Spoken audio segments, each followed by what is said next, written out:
All right. Finally ready. Sorry about that. It is base making day, my friends. Welcome back to class after a little bit of an extended break. So I hope the painting has been going well for everybody and the finishing of your pieces. In this, which will be a two-part session, this weekend and next weekend, I'm going to go over my method for creating a base, kind of like a naturey, scenic base, kind of like a slice of the woods.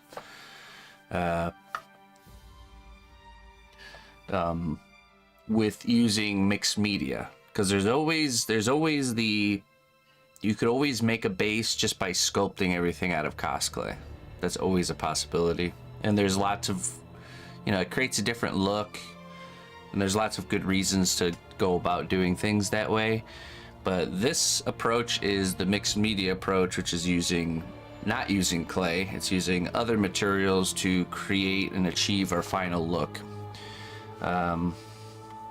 Maybe some pros and cons of mixed media over the clay is, I would say definitely a big pro, and the reason I like doing it is when you have something that's sculpted like the character, and then you have it next to things that are made with mixed media, it creates this really unique kind of like contrast, you know, as if they are two very different things. Sometimes when you hand sculpt the base and the character, they look almost like too similar, you know. So by having different materials going on there, it creates a really unique look. As cons, I would say, would be that sometimes it's harder to control other mediums just as easily as you control clay. You know, with clay, you can really sculpt it exactly how you want it to be. With mixed media, it's a little bit more free-flowy, and you kind of just got to go with the flow, and sometimes it's not exactly what you were going for, but yeah. So the painting on my guy isn't 100% finished, but it is far enough along that, and honestly, when we're doing it this way, you don't really need the paint job to be finished. Technically, you could do the base first before you even do the painting. So it's not as big of a deal. The important thing to note, however, is if you plan to paint your character after you've done the base, then you need to make sure that you make it so the character can come off of the base, because you don't want to be handling this huge base and trying to paint your character. So, oh hey, wow, that's a big raid. Well, welcome in everybody. It's class day today here in the workshop.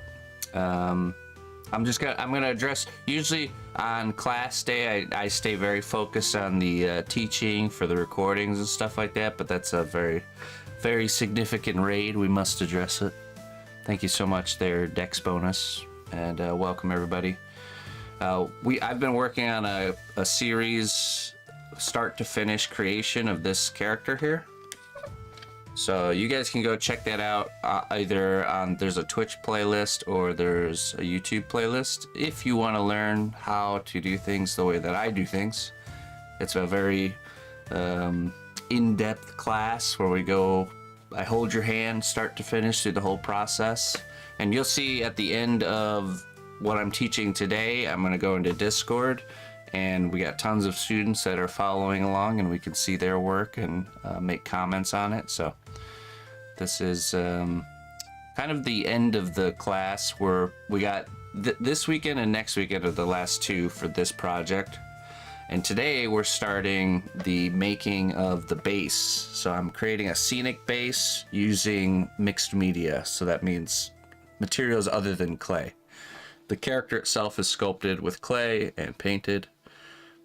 And yeah, welcome in everybody. I think I have everything. The thing you're gonna really learn about a mixed media base approach is your workshop will be absolutely destroyed by the time you get done, because you need so many different materials all at the same time that you're just kind of like grabbing and throwing things everywhere. So I think I have everything. I'm probably missing something, but we'll get there. So let's begin.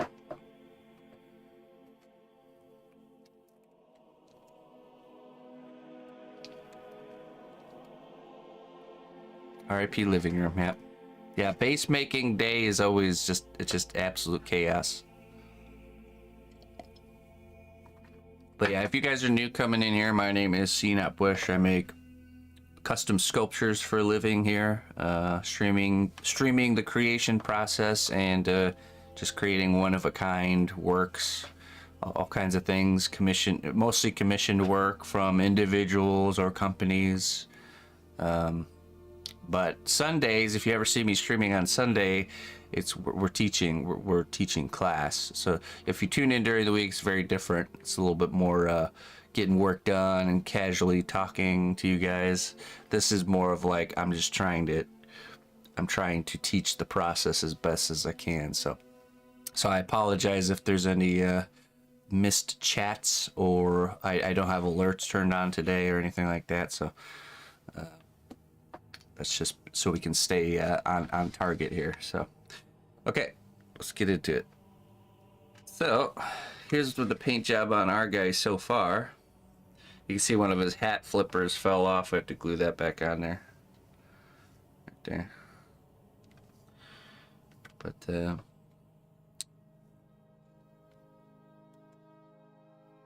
so far so good.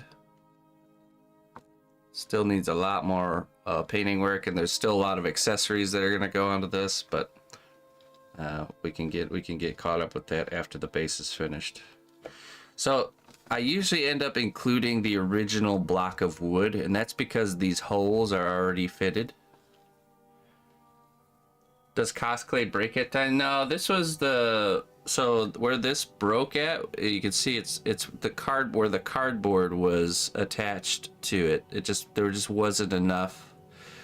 wasn't enough material there, like actual cosplay. So it was the fault was on the cardboard. You can see right there, not on the actual. Oh wait, it goes like this. Yeah, see. I just didn't have enough clay between the cardboard and the other part there, so that's where the fault was.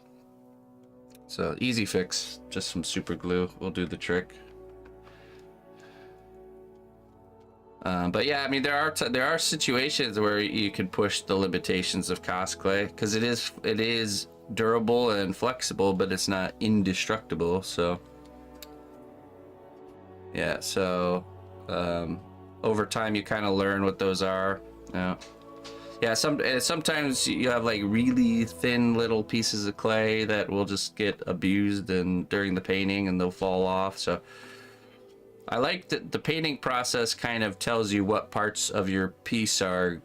The whole creation of it's going to tell you what parts you did a good job of adding, you know. And you just try to, anytime something either falls off or breaks, try to investigate why that happened. You know, like I learned, that's how I learned, like when I do rivets and stuff like that, that I put a dab of the clay glue on top of those, because otherwise they were just kind of coming off. They were like delaminating too easily. So yeah, it's all a learning process. Same with like the laces and stuff, you know, like to get that stuff stuck on there, just gotta really make sure it's really attached, and you paint the clay glue on there. And okay, so first things first, we're gonna build the shape of our base. We're gonna build it onto this piece of wood. Okay, I'm gonna use the original piece of wood. You could get a new piece of wood if you really wanted to, or if the one that you're using is too big already, just kind of cut it down to size. So and that way the character is mounted into the wood, and it's not mounted into like foam, you know. It's just as much more sturdy this way. So And what we're going to build this with is this stuff right here. This is called pink foam, or I think XPS foam. In other countries, it's different colors. It's like yellow or blue. But usually you find this stuff in the kind of the it's insulation foam essentially. So you find it in like a hardware store, usually in the insulation aisle. A lot of places will sell half sheets specifically for making, like makers and crafting. I know if you have Menards, they sell half sheets of this stuff. Otherwise, you got to buy a full sheet of it, which is a huge, 8 by 10 foot sheet. So if you end up having to buy one of those and you don't have a vehicle big enough to carry it, just bring one of these with you and just cut it into chunks in the parking lot. So one of these. And that's gonna go over the next part is these little guys here, these extendo blades. Very cheap. You can get a lot of these for really cheap. Buy a pack of these. And I use these to shape and cut the foam because a lot of people use those hot wire tools. I'm sure you all seen them, the like hot knives. I don't like to do that because I don't want to have to worry about fumes. So I just think there's no reason not to do it this way, using these knives that cuts through stuff like butter. So it creates instead of creating fumes, it just creates little pieces. So there are certain times when you want to use kind of like a hot knife, but this is not that time. So essentially this is going to be our building block of our base, and what we want to do is we want to bulk up the shape of our base. We want to build it up like a layered cake, and then we want to cut and shape that layered cake into the shape we want. And we don't want to go right up to the bottom of his foot. We want to leave a little bit of room for this material that we're going to put on top of this, which is called Sculpting mold. So, yeah, let's get to it. So, let me grab some of this here. It comes in different thicknesses, which I like getting some of the different thicknesses. Like this is thinner, that's thicker. I do. I leave it on the same block. You can transfer it to a new block if you want to. I just think it's already fitted to this block, which is nice. He's still removable though. I can actually take him out of this. And that's actually why I'm leaving him here.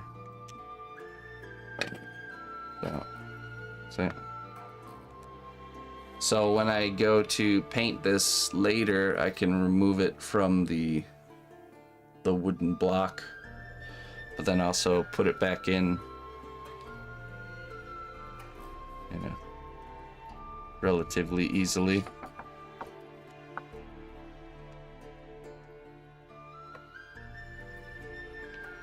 Okay. And then sometimes I'll start with this, but I'll put a flat piece of plywood, a thin piece of plywood on the bottom of this block of wood, and I'll draw the outside shape of the base. I'm gonna do it the other way though this time, where I build the shape first, and then I'll set this whole thing on flat, thin plywood, and I'll trace it out, and I'll cut a nice bottom piece that makes the bottom look really nice. And that way I can sand that and make it look and stain it and make it look really nice, and then stick it onto the bottom at the end. So, okay. Let us begin, shall we? Let's start this. Marker here. Okay, I do. Got a Sharpie marker. And I'm just gonna start slapping pieces on there. I want the majority of the base to be here in the front, because we're telling a story up here. And so I wanted to be a little bit more narrow in the back, so maybe kind of like this.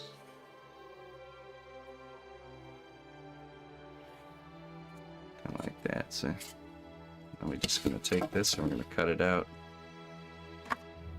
A knife, extendo knife here.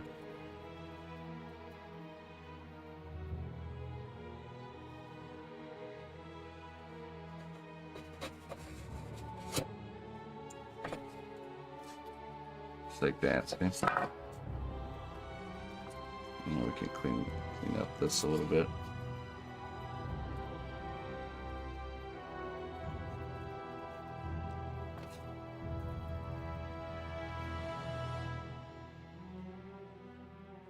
Wait, more like this. Yeah, it was like this. Okay. I don't want to go too crazy big with this, but just big enough. Okay, so now I'm gonna use hot glue here. Now, if you have a hot glue gun that's got a low and a high setting, use the low setting. If you don't have one that has a low and a high, get one that has get a low temp hot glue gun, because the high temp will melt the foam if you use the high temp. I'm just gonna glue this on here.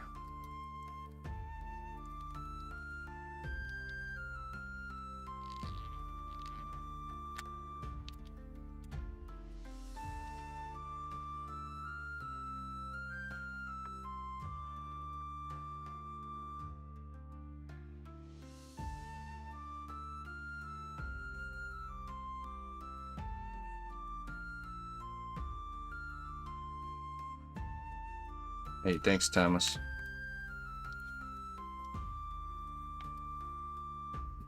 It's this bigger piece here.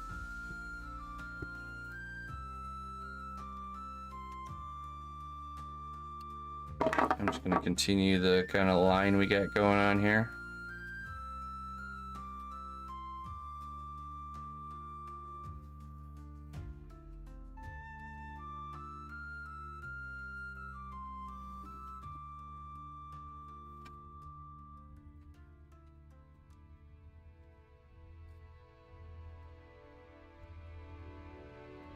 This thing now, this is called a Lazy Susan. So it's nice to have one of these, especially for something when you're on certain steps of the project. Just be able to quickly spin it around. Make sure, okay, because I just gotta cut it out.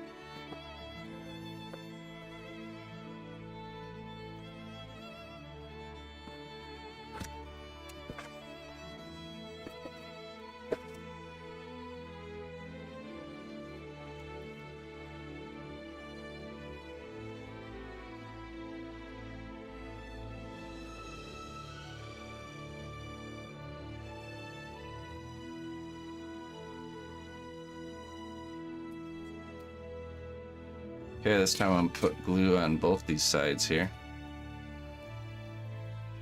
Now the hot glue is a great just temporary hold for things, but it's not a long-term solution for holding. This is just to hold it all in place, so when we do the layer on top of it, that's where the structure is gonna come from. I'll go as well. All right, let's keep working our way around here.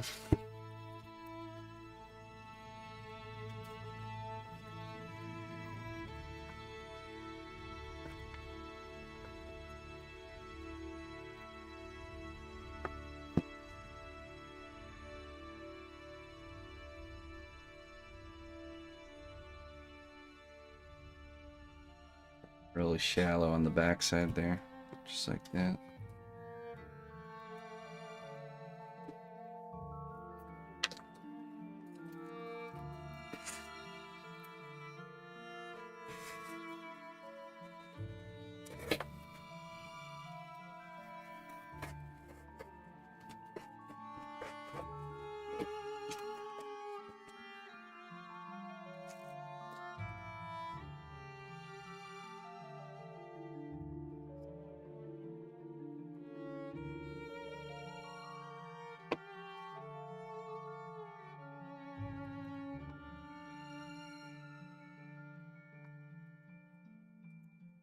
Very good. Last but not least, you cut this straight edge here.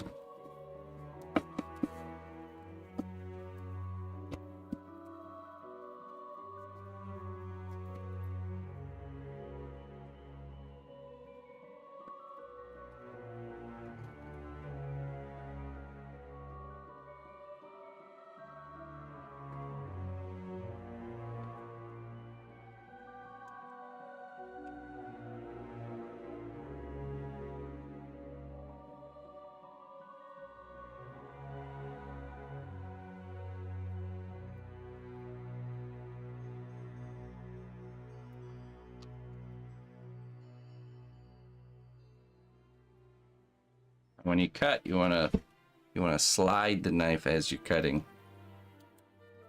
Gonna make it go through much easier. Ooh.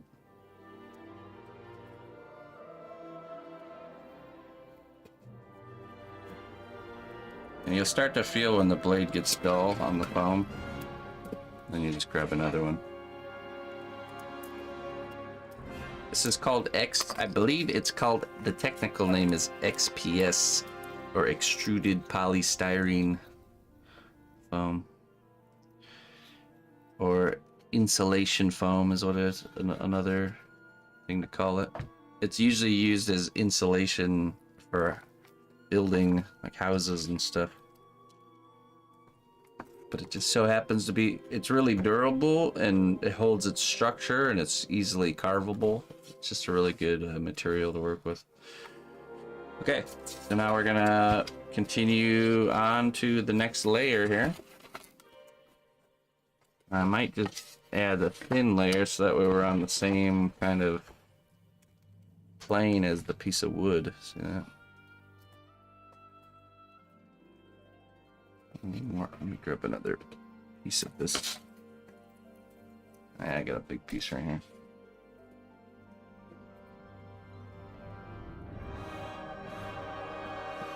So I'm just gonna go up with it. So let's go like this.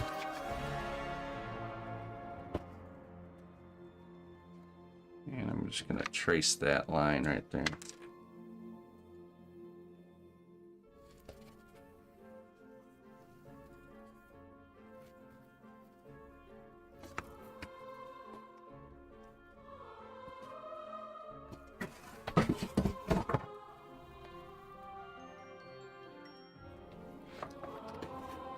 See, this is where having two different thicknesses comes in handy. So.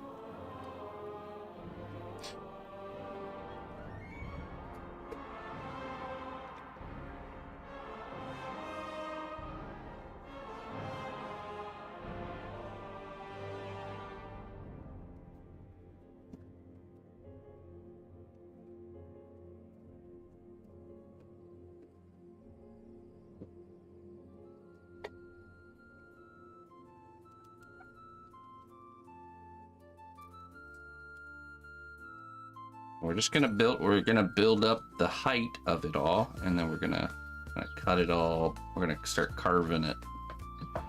So this is the initial build up.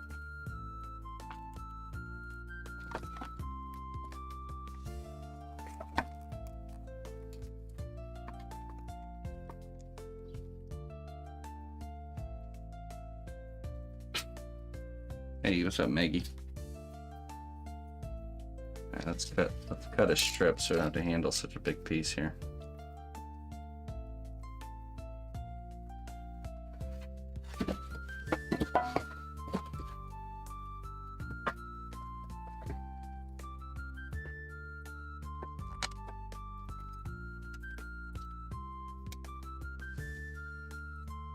Oops.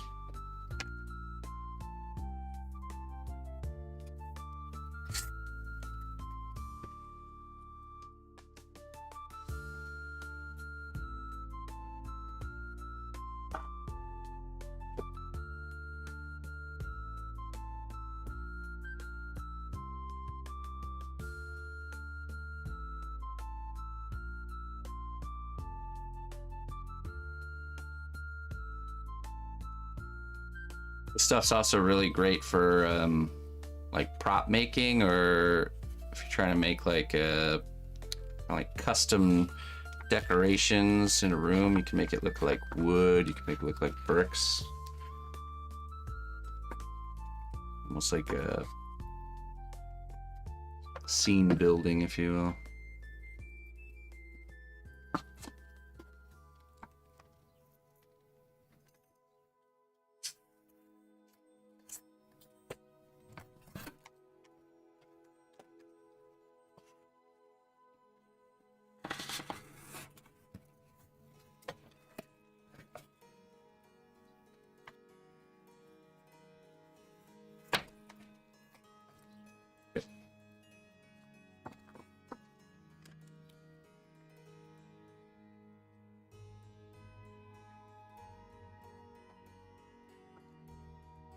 Now what I want to make sure is when we get, once we're getting up into the area where the wires are, I don't want any of the hot glue to be near the wires to gum up that, so it can slide in and out of the base, you know.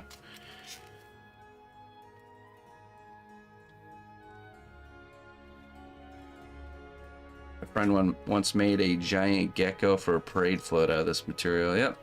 Yeah, it's really a good material to have in your arsenal, for sure. Oh, perfect. Okay.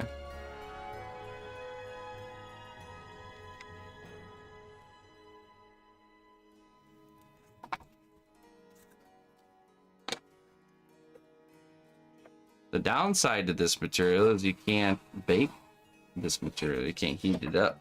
So that's why we have to use... We secure the wires at the very end. No, I'll leave because he's detachable, but when he's very snugly fit in there. So I don't need to make him permanently attached. You can, once it's all finished, you can permanently glue it in place. That's fine. I'm not sure if I will or not. I actually, you know what, thinking about it, I probably will. Once everything's done, then you can just like put some 5-minute epoxy on these stems and then put it in place for the final time. But for now, I'm leaving them detachable so I can remove the character and paint the character more, because he still needs more paint work. Ideally, if the character was finished, if the paint job was finished, we could glue him in permanently right now. But he's not, so we're gonna leave him detachable. Peter. Good morning, Peter. All right, so now we got that layer done. We're gonna go back to our thicker stuff. We're gonna add on our next layer here. So I'm gonna come in here at this angle.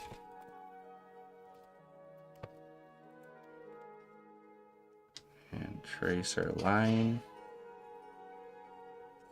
See, just like I said, it's like making a layered cake here.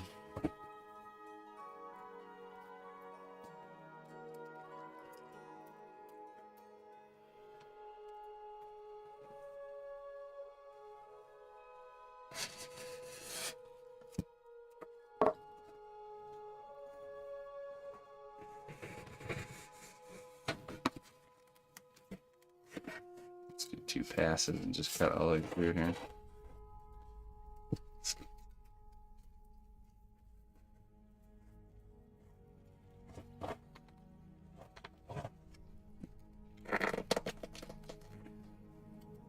More pass. Sliding action.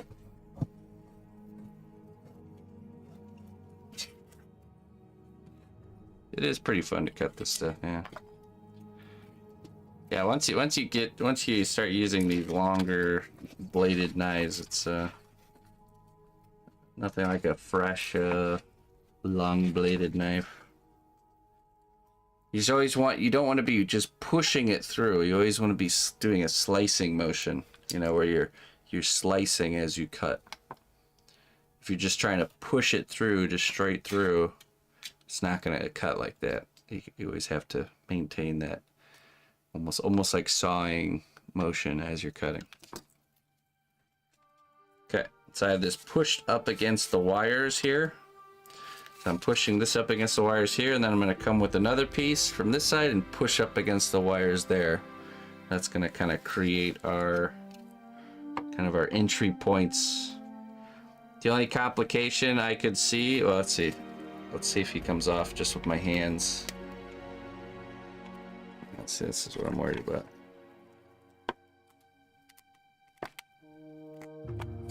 There we go.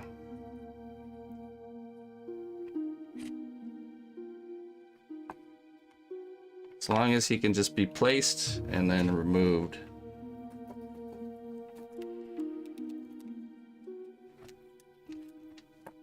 Okay, he can. Try that again. I just have to lift it. Okay, see, I have to...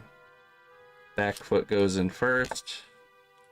And then I have to lift the front end and then the back, just like that. So back first, then front. Okay.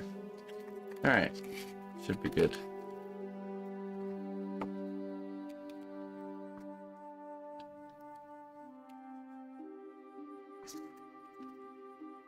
Okay, let's glue that in place then.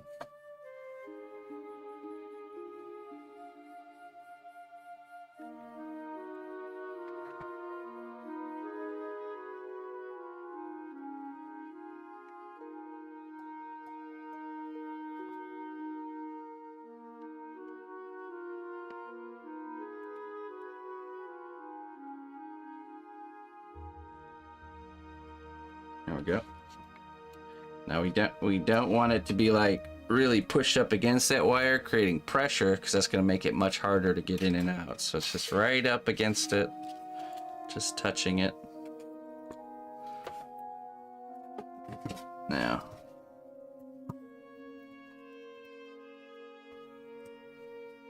let's get a straight edge going here.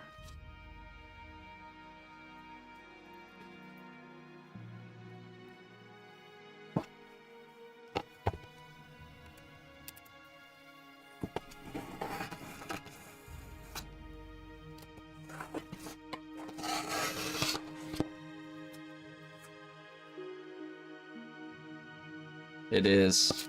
Now we can see we're gonna start running into his staff goes there. So that means the base will start kind of getting lower there. So let's cut this piece out, and then we're gonna shave it off so the staff is not touching. We don't want the staff we don't want the character to be touching the foam, because we are gonna put a layer on top of the foam. So we have to create space there, but we want these pieces to be kind of nice and snug. So we're gonna trace this, cut it out, and then we're gonna shave some of that off where the staff is touching.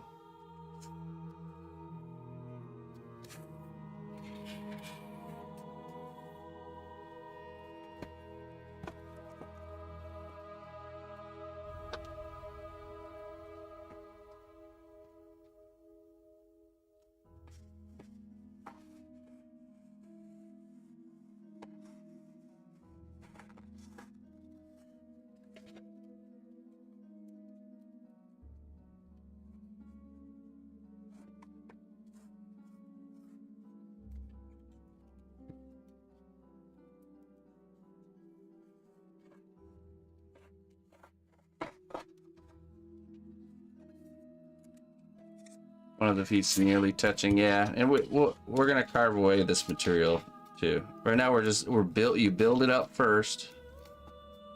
Just kind of build it up bigger than you want it, and then we can carve it away.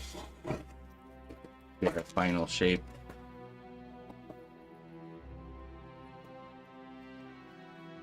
Okay. So before we glue it, it's gonna be easier if we do this kind of cutting. But essentially, we're just gonna kind of mark a line here, and it'll start going downhill here. So let's move that out. We're just gonna start shaving it away here.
see how we're looking.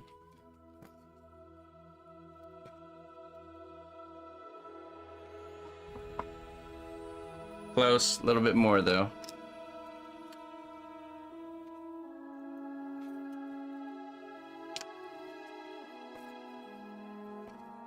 Especially right here. Sorry for the squeaks.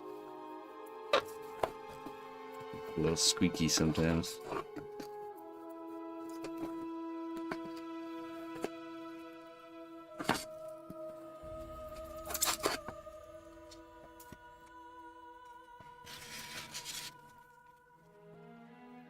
A bit more.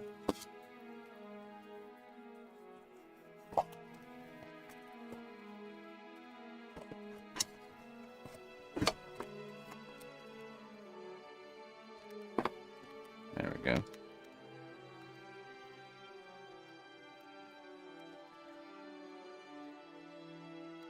No, this is a mixed media base. That is one way to make bases, is just using clay, but we are doing a mixed media approach.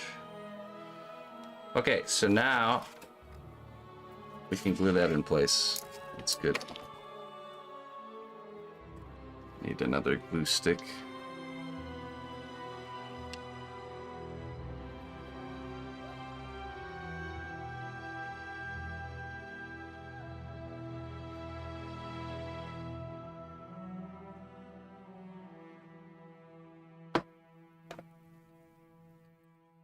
This is a pink foam here. It's like a insulation foam, XPS foam. All right, now I might actually add a thin layer up here so we kind of have this downward slope going on here. See, we made these decisions with the character on how the base is, so we're just kind of forming the land around the character and what he's doing. So since the staff is lower and the feet kind of get higher as we go back, I think we're gonna add another kind of thin layer just on the back side here.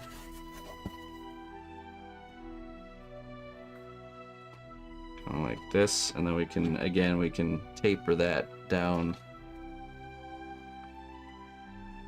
Any issue with using other types of foam like packing foam blocks? You know, that white foam or packing foam is just not as durable in itself. So this stuff is adding, not only is it filling the void doing that job, but it's also pretty durable in itself. So I would try and use this stuff if you can. Of course, you can make anything work, you know, if that's all you have access to. But yeah, that would be my one complaint, is that it's not very durable, that material.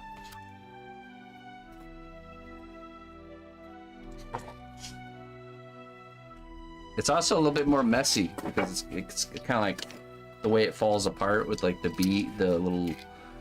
little beads of foam, you know. There, XPS, extruded polystyrene. Hey, welcome raiders, come on in. It's class day today. We're doing mixed media base building here.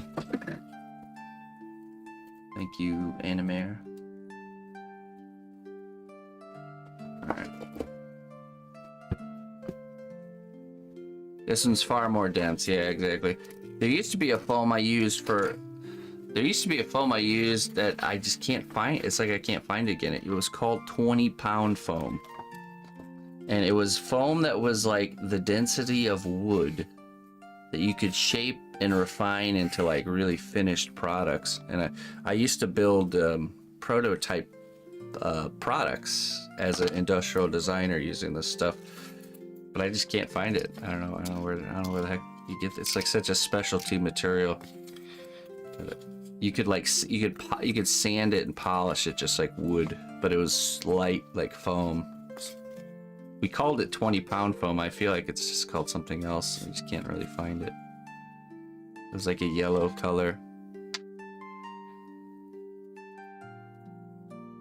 Yeah, if you live in a different country, I know your guys' XPS is different colored.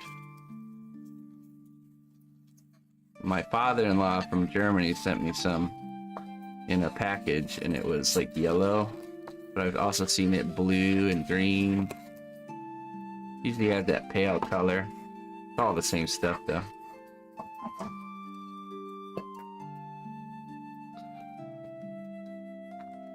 There we are.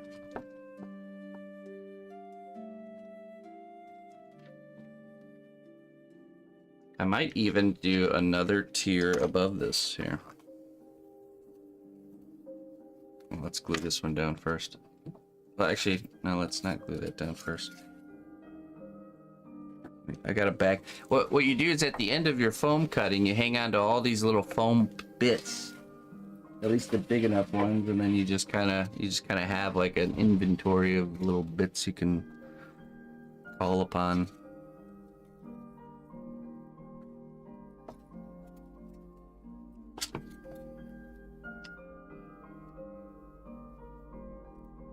Your mom comes from Germany. And my wife comes from Germany.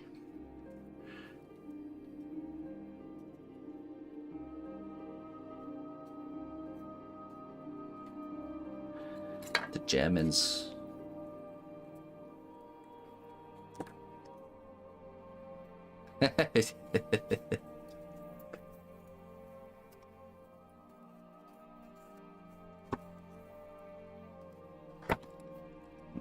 Some old school right there.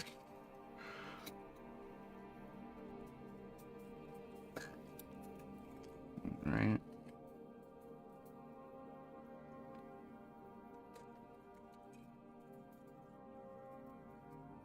And then how's that go? It's like this. What the?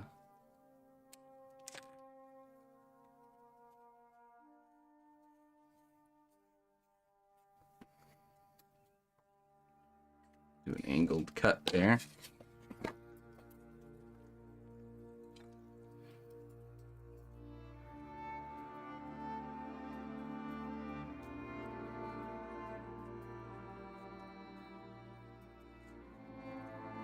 Make sure you're practicing good knife etiquette and always cutting away from yourself. You do not want to slip.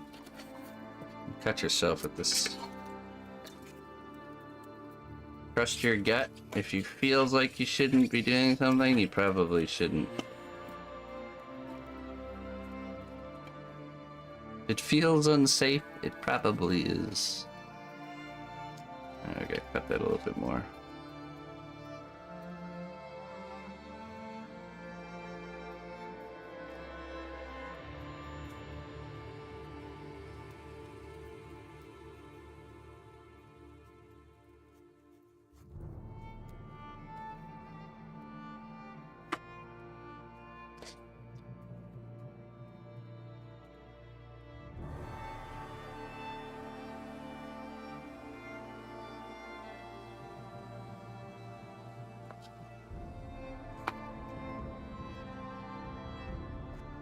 There we go.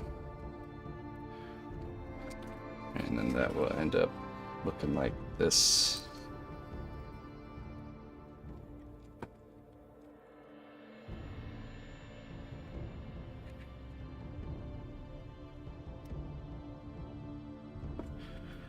All right, now let's glue these layers down.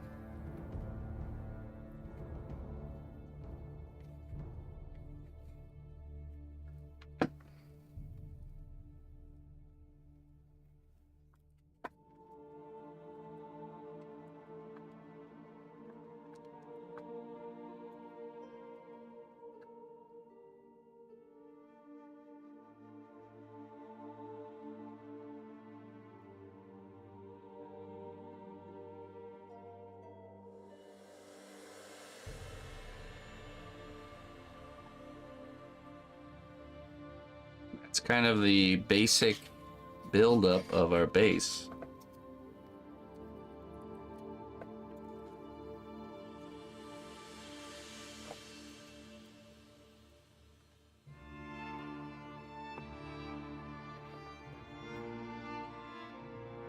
Let me get the, we're done with the foam, so let's get this out of the way.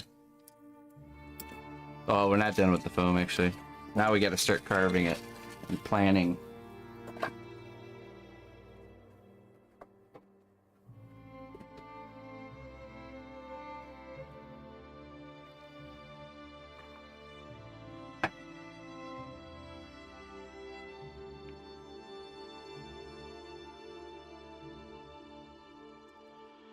Okay, I could see cutting this down just a little bit, like here.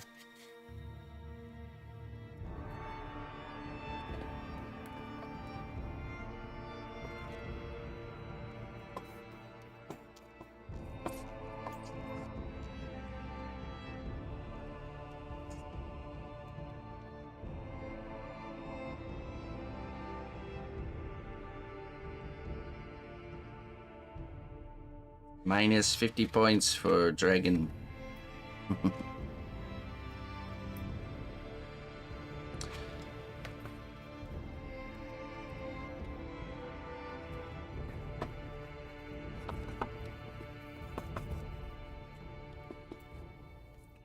Okay, so I'm just trying to visualize the scene here, and you know, we have this kind of like the ground level, and then usually there's the ground level, and then all of a sudden the edge. Now, what you decide to do with the edge, there's all kinds of different ways to do it. I like the look of where it looks like it was like a cookie cut out of this reality. Like someone just took a cookie cutter and you see like all the layers underneath. So sometimes I'll do things where I'll like sculpt little bones and skulls and stuff like that and kind of place them like almost like under the dirt, you know, to help telling that story. Or you add some bigger pieces of wood that looks like roots, you know, stuff like that. So we would want to actually, I wonder if I have some pre-made stuff we can use. But you know, if we want to do it that way, then we need to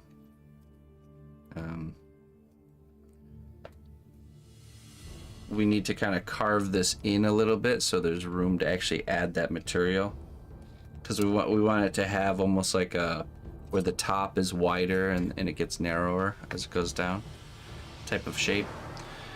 Another option is we could do some sort of an elaborate border, maybe making it look like stone or something like that. Just have to think about how the piece looks here. Yeah, I think we will do the I think we will just do like that under area. So what we're gonna do is we're gonna cut from the top down at an angle like this, and so the bottom of the base is narrower and it gets wider as it kind of comes up. So let's do that.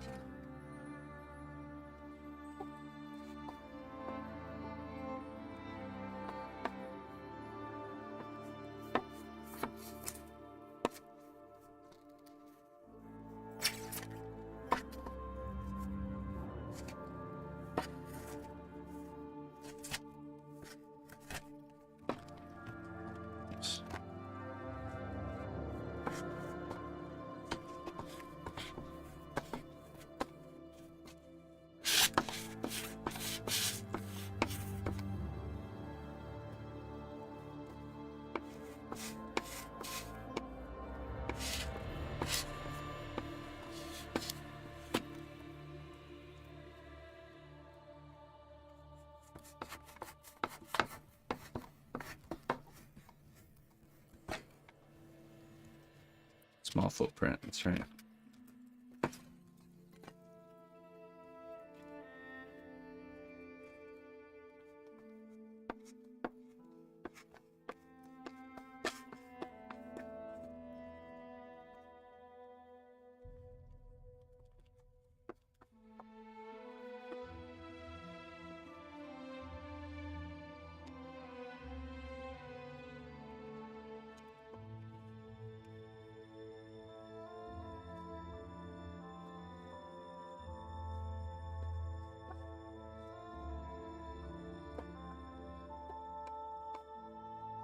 It's going to be a little bit harder to cut through the layers when you're running into the hot glue. So you're just going to kind of muscle your way through it.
Start to see that shape forming up, looking really nice.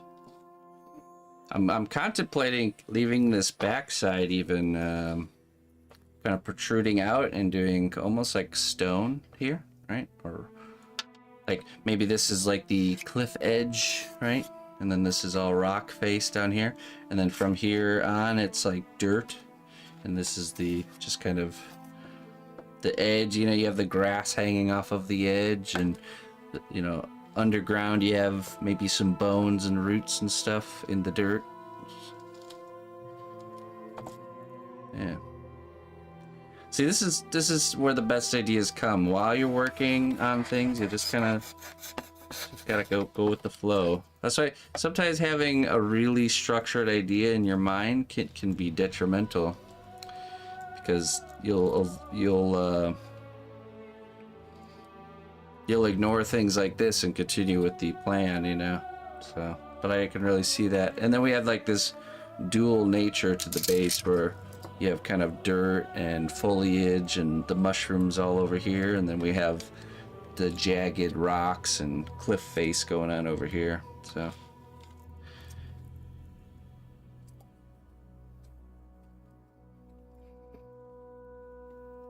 that's what we'll do. Carve this corner down a little bit here.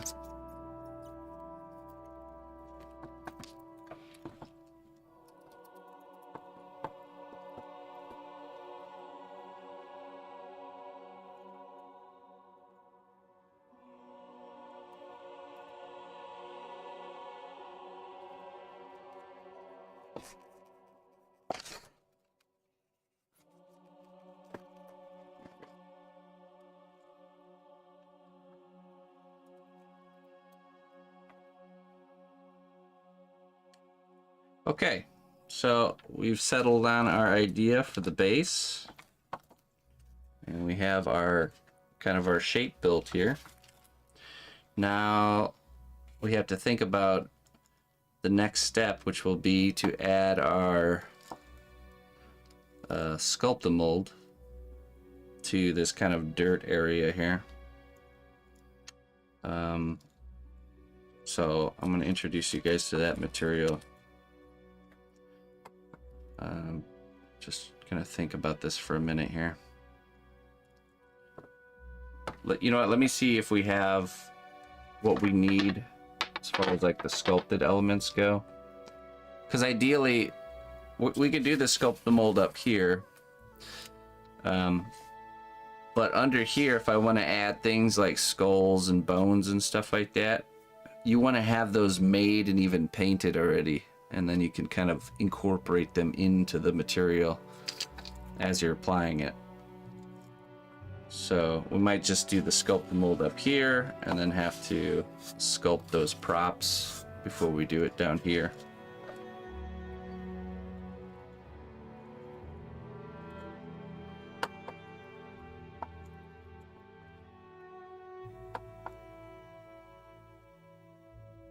And then the rock face will sculpt using a combination of Cos clay and epoxy clay, because we can't just add clay to this and bake it because it's on foam now, okay?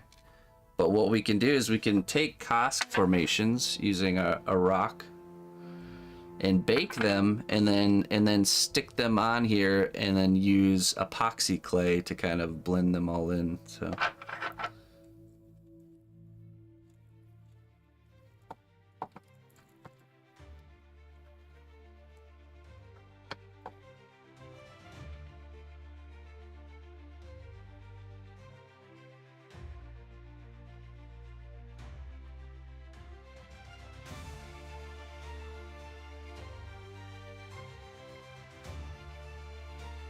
okay.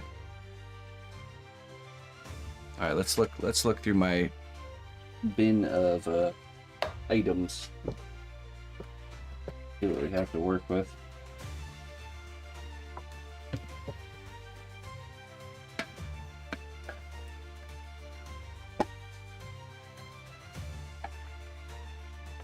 Actually, do have some. So I do have some skulls. I do indeed.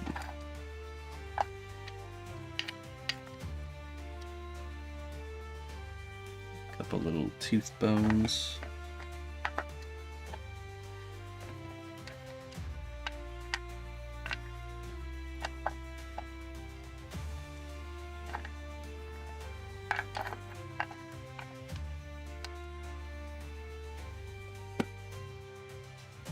This is what I have. These two here. But I'm not sure. They don't really fit, I think. You know.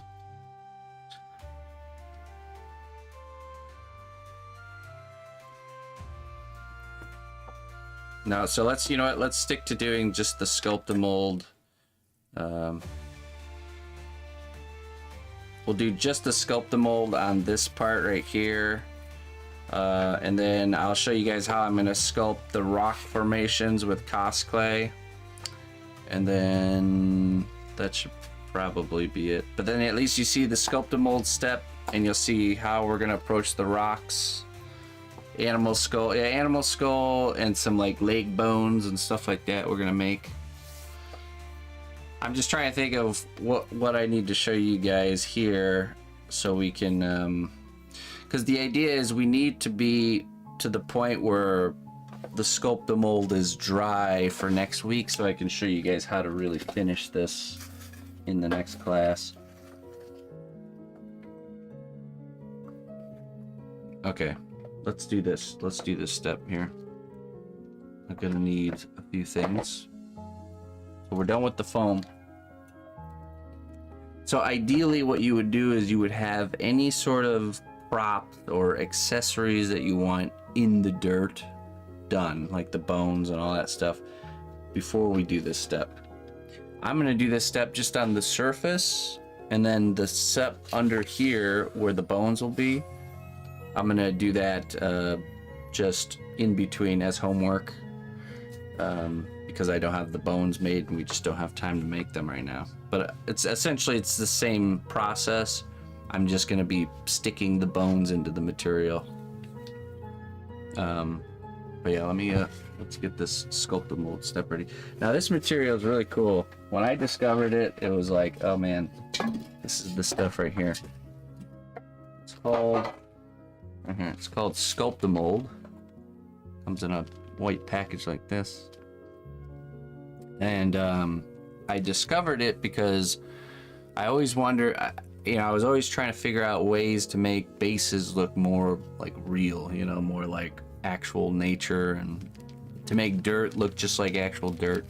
And I looked at what model train guys use, the ones that make those really elaborate, huge model train sets, and they use this stuff on top of foam to create the dirt. And what it is it's paper pulp mixed with plaster. So we add it to a tin and we add water to it.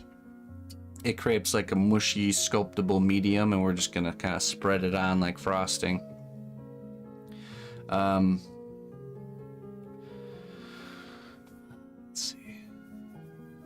before we do that, I'm probably gonna paint Vaseline onto the bottom of the shoes and the staff, and just so when this material is attaching itself to it doesn't stick to the character, because we want the character to be removable. So let me get that out too. Again, that wouldn't be the issue if the character was painted already. We wouldn't have to worry about that, because we can just permanently, you know, attach it. So every project's a little different. I got the petroleum jelly.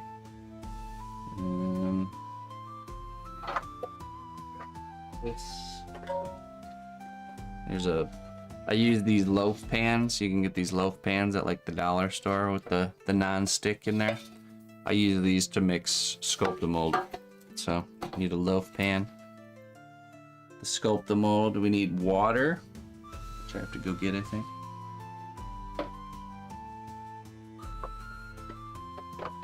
And one thing I do that I haven't really seen other people do is I'm actually mix. This is orange, like a bright orange and black in with the water, and it's gonna tint the sculpt the mold like a dark brown color. So that way, because this can be a big pain in the butt to paint it brown after it's been hardened. So I just mix the painting pigments in with the sculpt the mold, and it gives you a nice base color to start. So okay, let me go grab the water, and I think I need to grab black paint, and then we'll start. I'll be right back.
All right, I think I got everything. We'll see.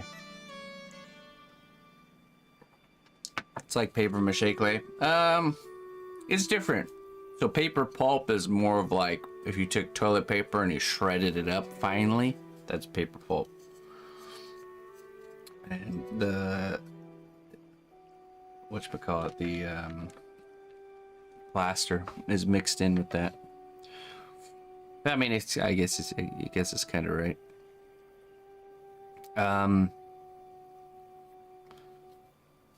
If the character was finished being painted, would you have done a steel stick before the foam? You could. It's not really necessary. I would have just glued it into the I would have glued it into the piece of wood is what I would have done with a epoxy glue, like a 5-minute epoxy.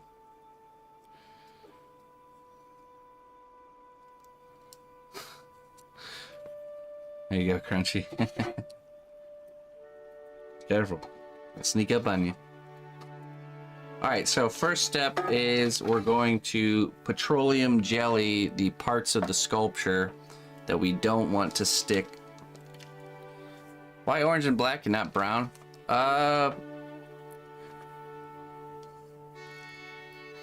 Because you're mixing it into something that is white, and I just find these are really strong colors, so they are able to overpower the white. Brown is already a mixed color, so it just tends to muddle. It just tends to not get as dark. The brown mixes with the white and becomes like a, just like a light skin tone, you know. So I just find this is actually a fluorescent orange, so really strong orange, and then of course black is just strong in itself.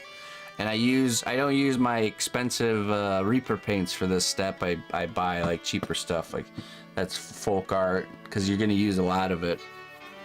So, okay, let me get a paintbrush. There we go. And we're going to remove the character. There's a lot of ways to make a non-stick surface here, but there you go. We are going to just paint the bottoms with petroleum jelly, and that will prevent any sticking here. Because we want it to be like a snug fit. You know, we want it to be fitted right up in there.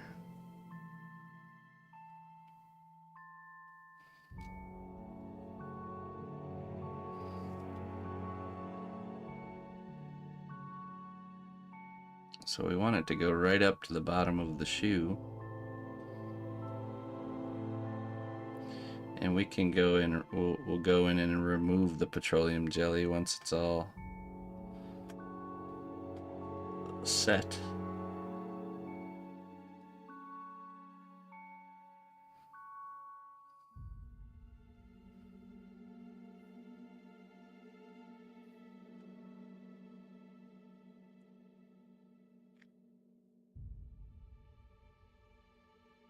Bottom of the staff here.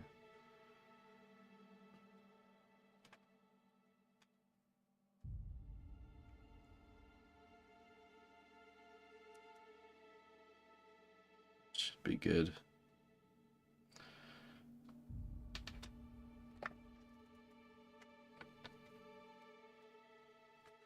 Let's actually get him in his position.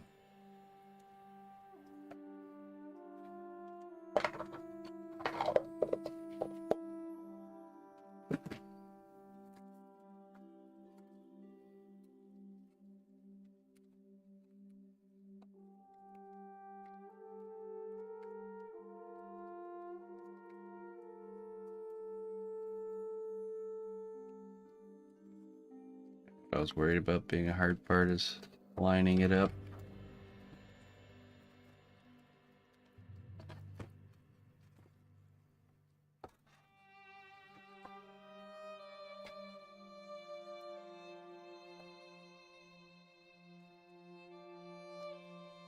Let's see if we got some foam getting in the way here. There we go.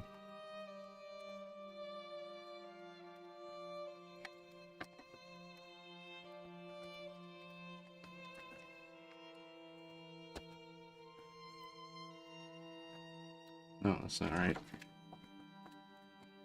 Ah, there we go. Ah. Aha. It's this. There.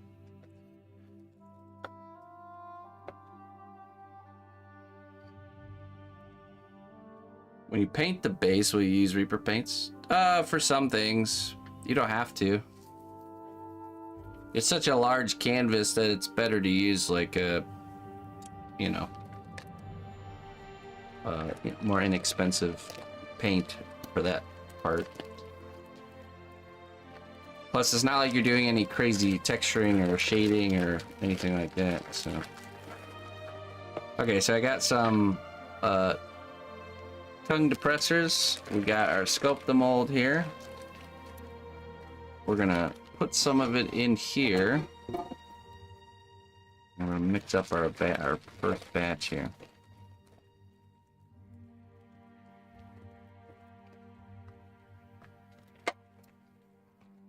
I'm gonna try to not disturb it as much so it doesn't get too airborne.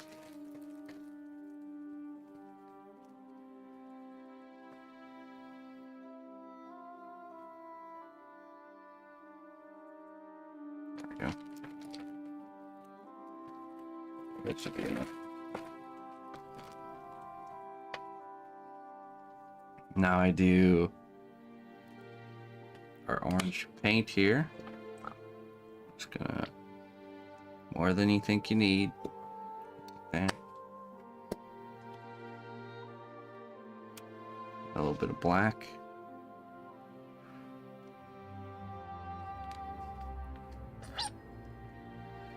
Uh-oh.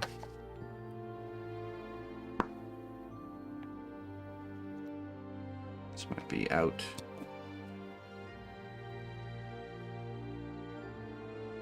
Oh, there we go. There we go.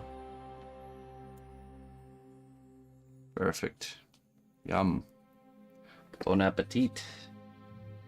Okay, then we're gonna add water. Now you want to add water, but you don't want to add too much water, but you don't want to add too little water. So it's kind of like you just kind of add some, mix it up. Decide if you need to add more, and you can mix it to whatever consistency you want, but you want it to be properly hydrated, but you also want it to still be kind of sculptable and not just like, you know, too mushy. So we're just gonna have a nice mix here. Got a nice proper mixing stick.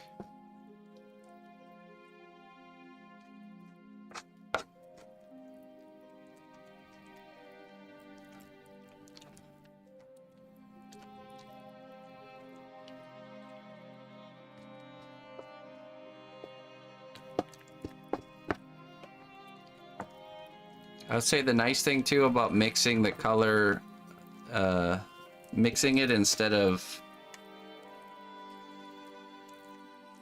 just using brown is you'll end up getting a lot of variety. You know, like some parts will have a little bit more of the black and other parts will have a little bit more of the orange, and it just creates, you know, that's the thing I noticed most about nature is it's so like diverse. Even the shades of brown on the ground, there's just so much going on, you know, so much variety in one little slice of it, you know. So we're trying to mimic that variety. Now, when you get to this step on your project, make sure you realize that when you start this step, it's gonna have to sit for like a whole week to dry.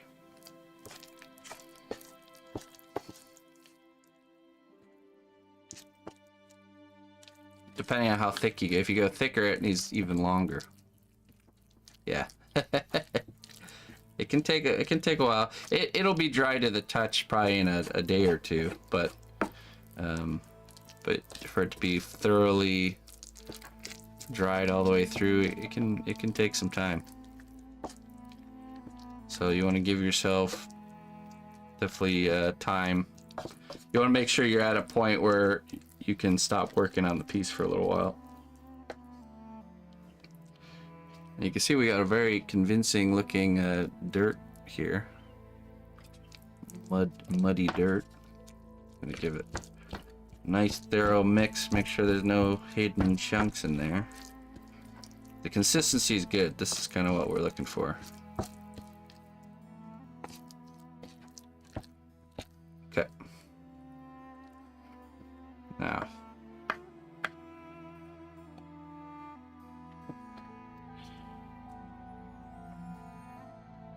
This is where I'm gonna want to bring out some...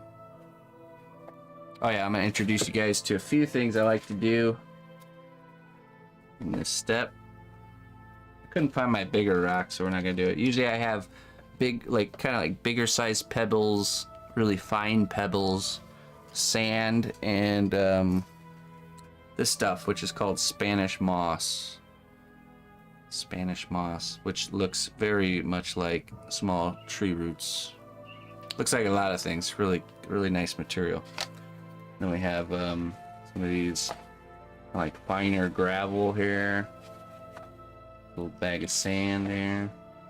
And usually I have pebbles a little bit bigger than that, but we don't have those right now. That's okay.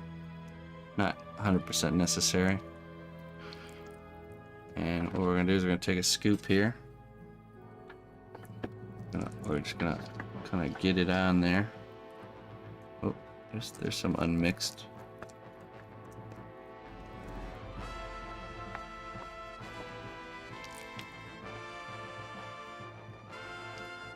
There we go.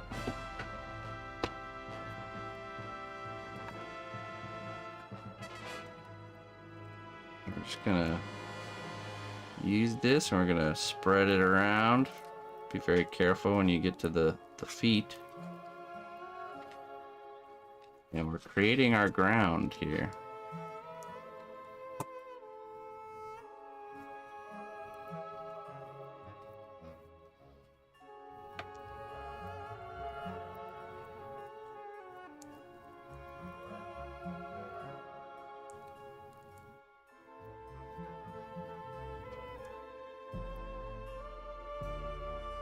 What I'm probably gonna do is we're gonna fill it in around the character, and then what I'm gonna do is I'm gonna lift the character slightly up, kind of pack it in under there, and then stick him down so the material will mushroom out around the shoes and stuff. That'll give us that nice form fit.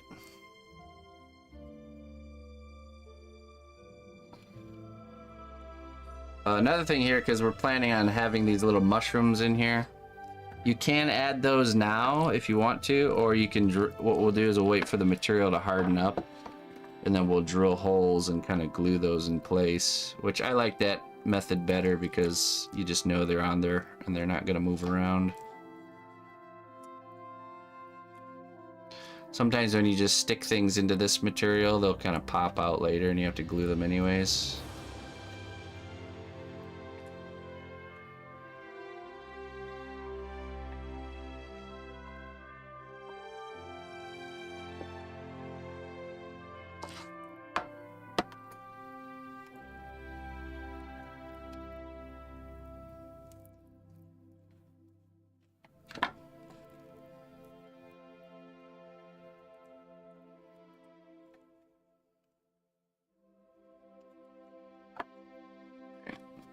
Let's lift him up.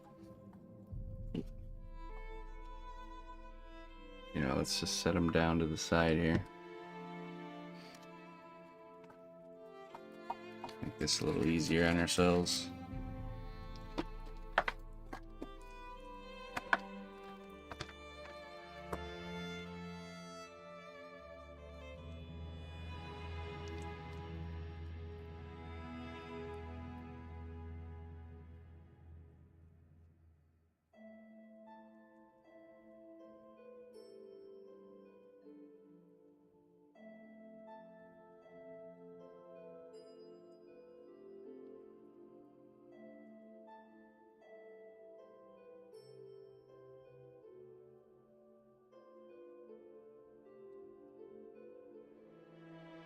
Keep the holes clear.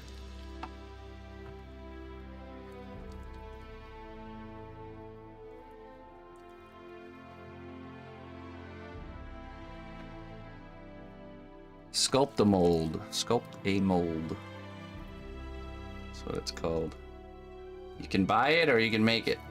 Like I said, it's not a difficult material to make yourself if you have to. Or you can just buy it like I do.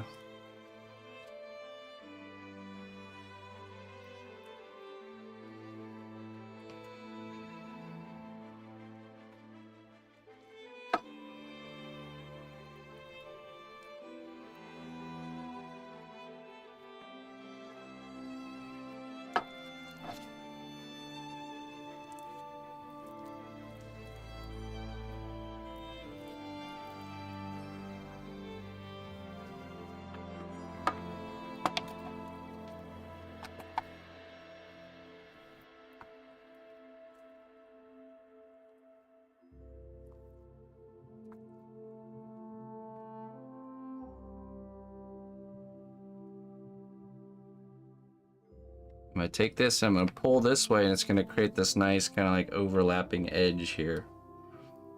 Like those classic floating island cartoon edge. Oh.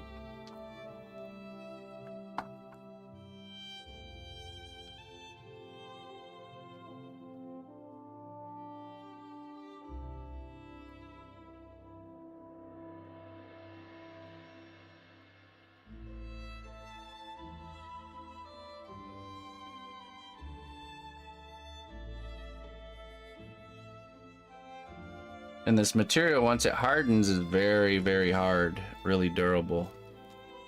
That's where our base gets its structure.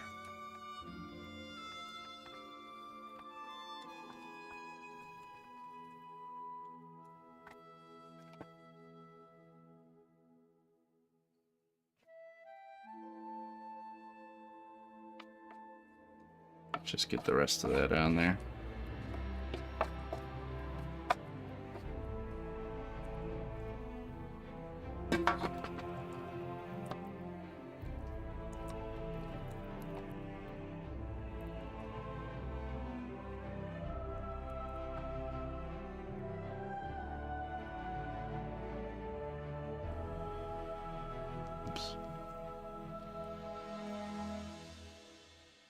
Okay. Now, let's get this. Hey, welcome raiders. In the middle of a base sculpting class. Come on in. Okay, let's see if we can get this in its position here. Yeah.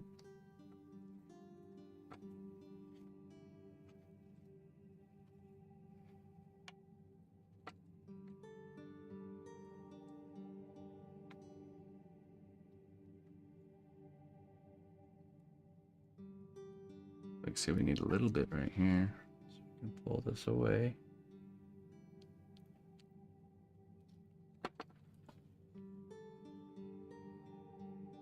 Gonna push it in there carefully.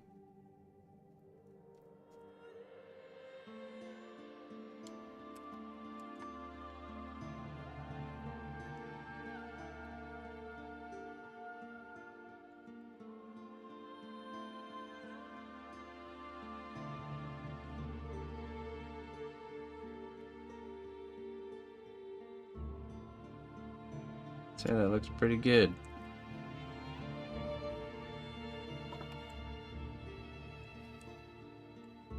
And you don't want to mess with them. You want to leave them in there till it hardens up, and then get them out.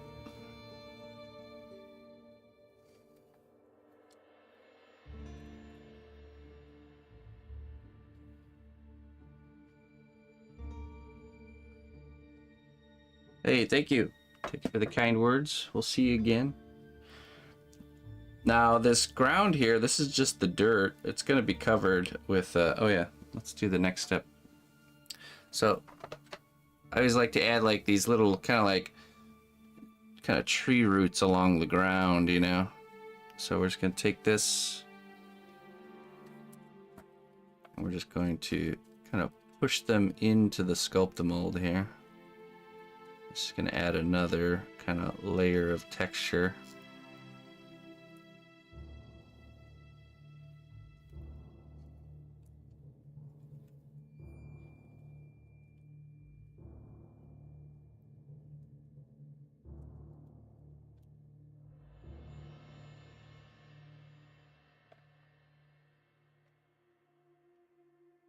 Can you push in fake moss? You can push in all kinds of different materials. Yeah, rocks, sand.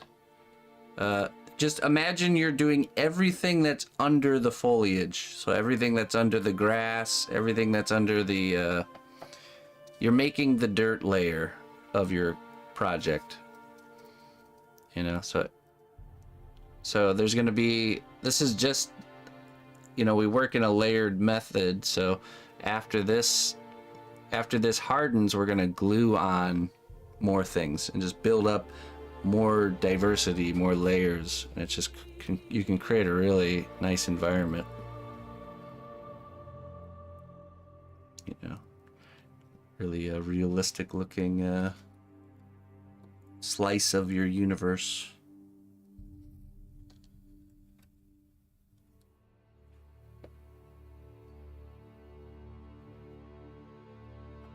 Again, this stuff is called Spanish moss. If anyone's wondering, one of my favorite, very useful mixed media additions, especially for scenic bases.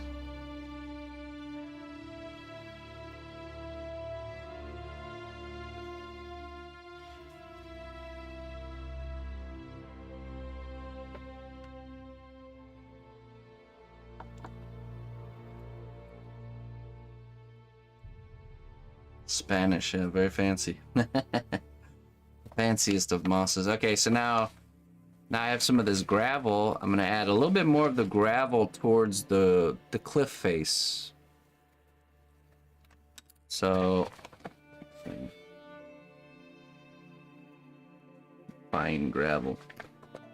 You know, you would add more rocks and gravel towards the cliff edge because that's where the rocky terrain is, and then a little bit less as we get here. So I'm just gonna kind of sprinkle these around right here.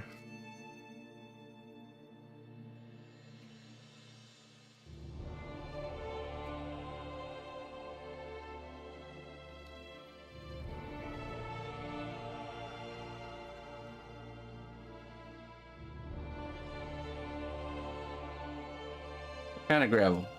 Any kind of gravel. You can go outside, you can scoop up a bunch of rocks, wash them off, you know, use stuff that you find. You can buy stuff. This one's, I think, a Woodland Scenic stuff. Make the best of what you have.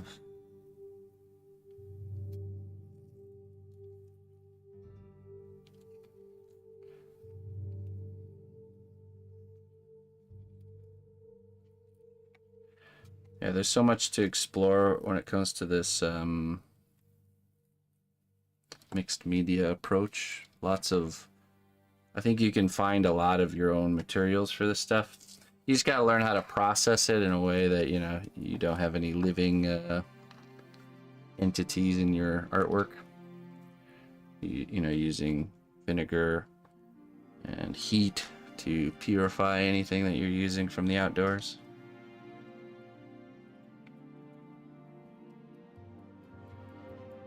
Okay, and I'm just gonna push that down into the material. What you can also do too is you can get like a really watery glue and essentially mist or spray it on there once the sculpt mold's dried.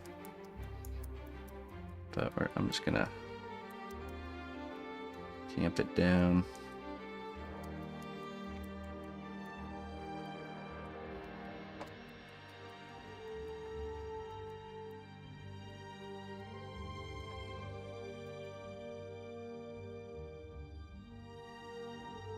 How do you use vinegar and heat? Well, vinegar kills living critters. So if it's something that can't be heated, you would give it a vinegar bath and then dry it out. And if it's something that can be heated, like rocks or pieces of wood or sticks, then you bake it, you cook it in the oven. Just kills off any living critters. So you're not like creating a infestation in your home by trying to make an art project.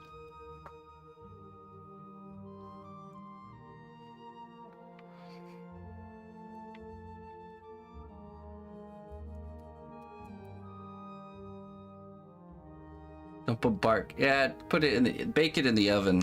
Yeah, oven is fine. And now I'm gonna add little patches of some sand, some sandiness.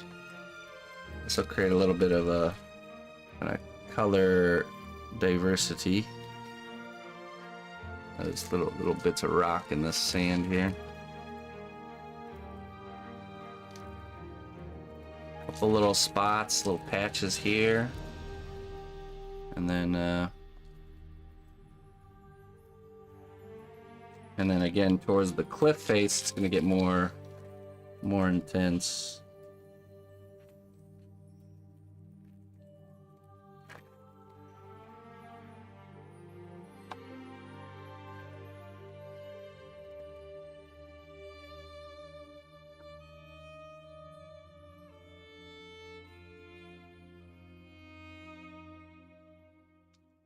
Now, notice how bright this stuff is. We're gonna tone that down because there's another step later, once this is all dry, where we're gonna go back over all this with washes and add even more color diversity.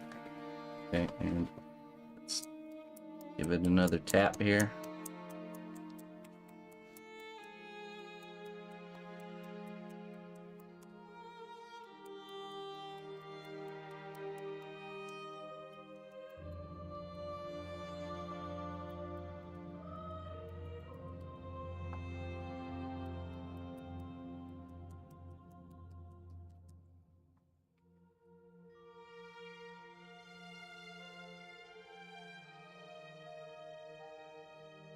Right, so the Sculptamold's like your binding agent that just brings all these elements together, right? It has its own texture and color, and there we go. That's ready to let it dry. I'll basically, on this underside here, I'll basically do the same thing, but I'm gonna use the tool and I'm gonna create more textured. So it doesn't look flat like this, it's gonna look like how the cliff edge would look, you know, or how the side profile of the dirt would look. And then I will insert objects that I've sculpted, like skulls, you know, like bones and skulls and pieces of wood and stuff like that into the material. But you'll paint the objects first and then you insert them, because then you just don't have to paint them, you know. So and then this side here is going to be sculpted with this stuff. It's called Magic Sculpt. It's a 2-part epoxy clay, so it doesn't have to be baked. And it's going to be the same idea, where we're going to use this as a binding agent to bring together all the rock formation parts we're going to make, which is what we're going to do next. Let's see. I'm going to show you, okay, I'm going to show you guys how, I'm going to show you really simple, easy trick to making really nice looking rock formation. You guys ready? And you're going to make parts. You're going to make the parts for the rock formation. You're going to bake them separately in the oven. And then you're going to add Magic Sculpt, stick in your parts, and then match up the textures using the same method I'm about to show you. So that's how we're gonna do that. So, oops. All right, I got a piece of wood here. Let's grab some clay. So you're gonna look at some reference to like look at some cliff faces, but you know, I can imagine that there's some rocks kind of protruding upwards here, and then it's just a rock face going down there. You could sculpt the whole thing with epoxy clay. I just prefer to sculpt with Cos clay. It's just a nice, epoxy clay is not very nice to sculpt with, which let me show you. This is the mixture here. You take one part of this and one part of this, equal as you can. It doesn't have to be perfect. You mix it together in your hands, usually wearing gloves, and you stick it on there and you can sculpt it. Now you have about an hour to work with it before it starts to harden, okay? So, and when it hardens, it's hard as a rock. So really solid stuff.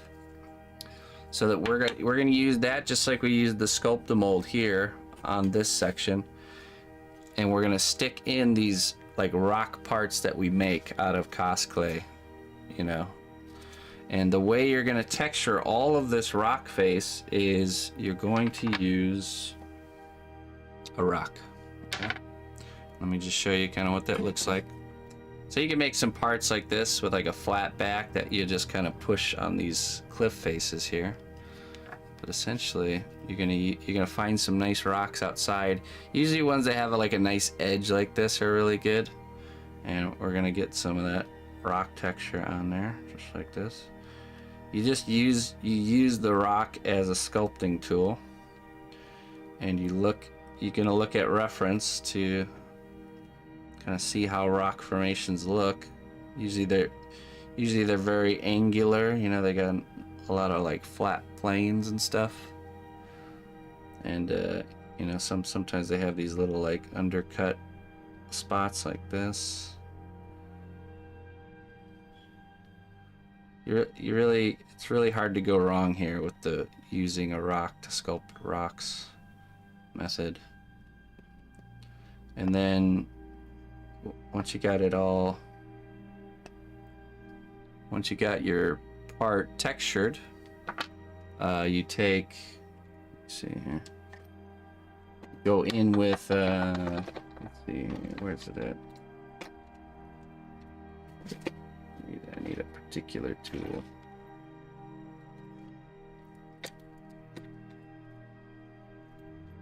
Oh, there. You go in with your line tool here, and you can add like little separation lines, and you know, little gashes in the stone, just like with armor. And you even add little kind of cracks.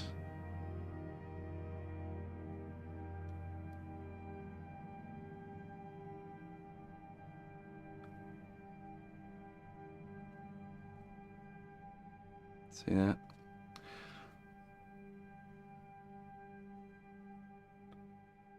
Stay really loose with this.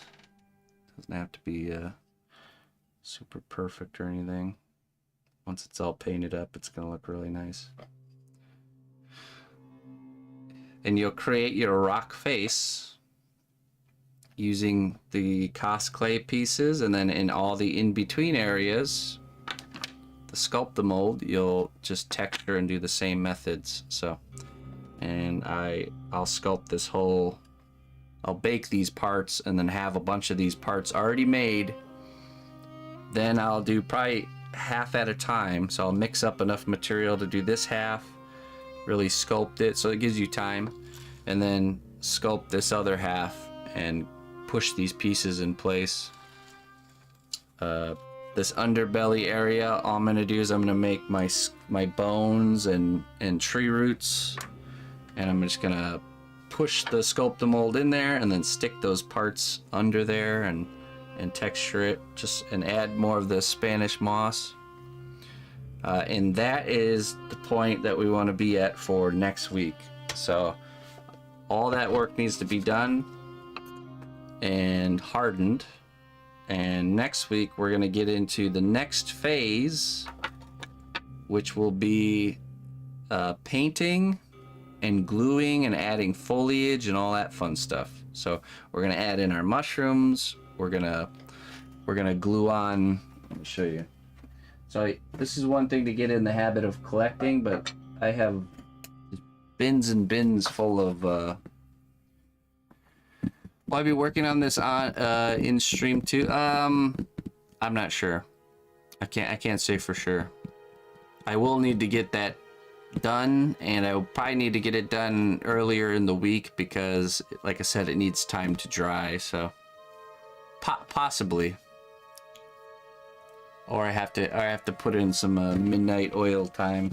So, but I have let me show you here. We got bins and bins and bins full of. Here's the Spanish moss I have. See, Spanish moss. I bought this at a thrift store for $2. That's how I discovered Spanish moss. And then you just get like a bunch of fake plants that people like to decorate their houses with. When you shop for stuff like this, you want to look for stuff that's small. You know, that the leaf pattern and all that stuff is really small. Because again, we're trying to simulate nature. Nature has a lot of plant diversity. This stuff, if you buy it brand new, it's super expensive. But if you buy it, if you can find it used, like this little bushel here, it's only $2. So these are the treasures you find hidden in plain sight. So not from China. Yeah, well, find it however you can, but I'm always on the hunt for this kind of stuff. As you can see, there's all kinds of different varieties. Here's a different kind of Spanish moss, $1.89. So, there's this kind of stuff right here. Now we're going to use this as a building material. We're not just gluing this stuff on there. We're cutting it into little pieces, sometimes combining things together, sometimes adding this and painting on top of it. You know, there's all kinds of. This is like the basic building material for making our foliage. And then there's also our ground cover, which this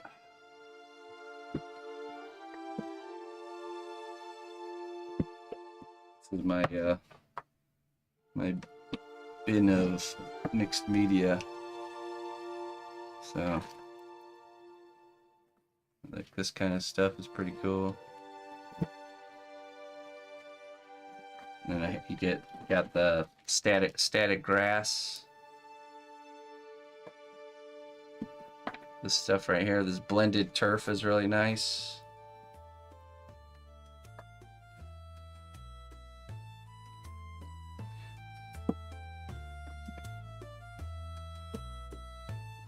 This is like a lichen stuff, dark green lichen. So lots of variety. So start collecting.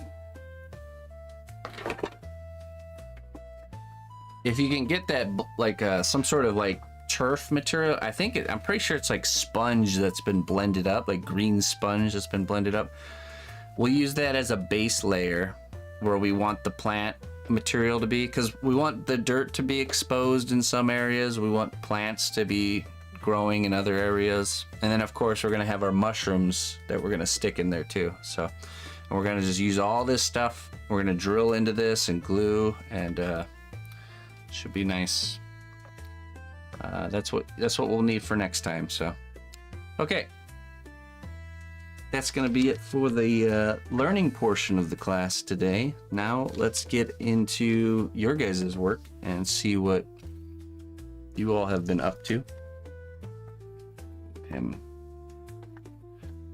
See how nice see how contrasty that's already looking, just with this mixed media compared to the sculpture. You know, it really does something special.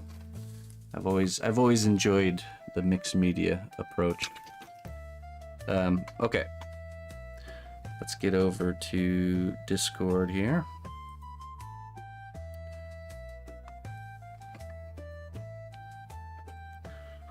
Okay. Now, which hashtag are we on here? Are we on hashtag week 16? Let me see. 14. Oh, okay. 14. All right, but we'll be thorough here and make sure. It's been a long time since we've caught up with you guys, so let's do hashtag week 14.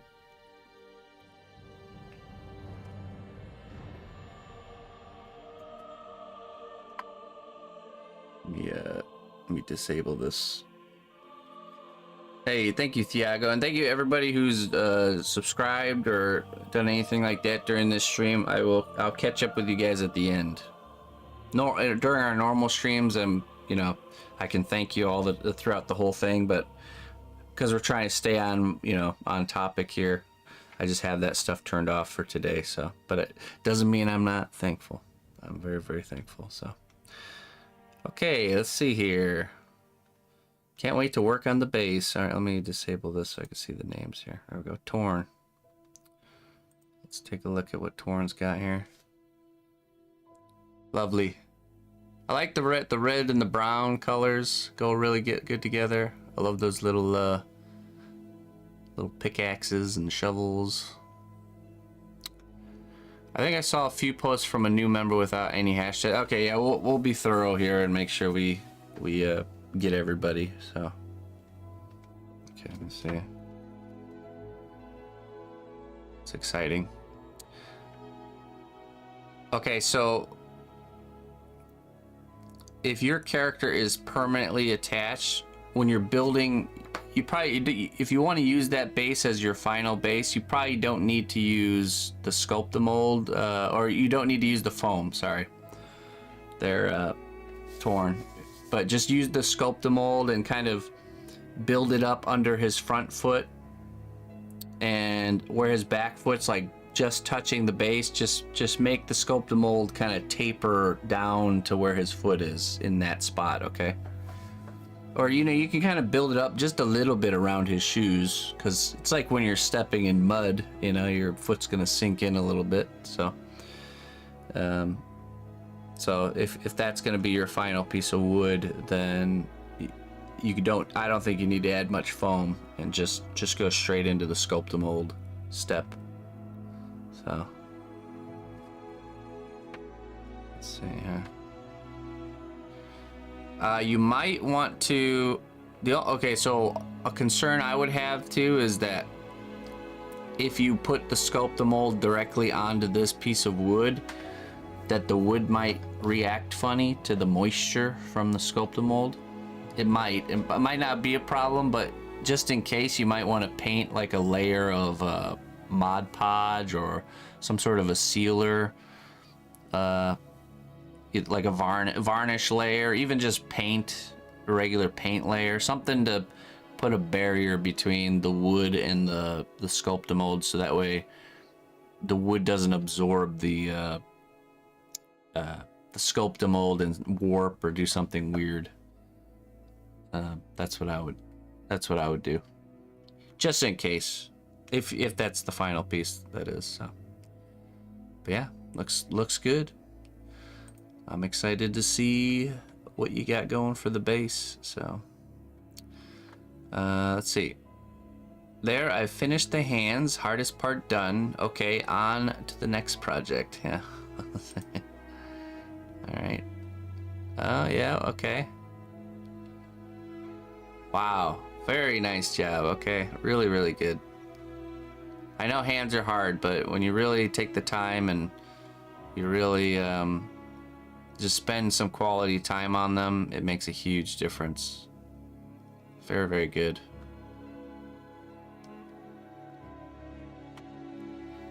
In your opinion, what's the best free editing software for beginners? I have no idea.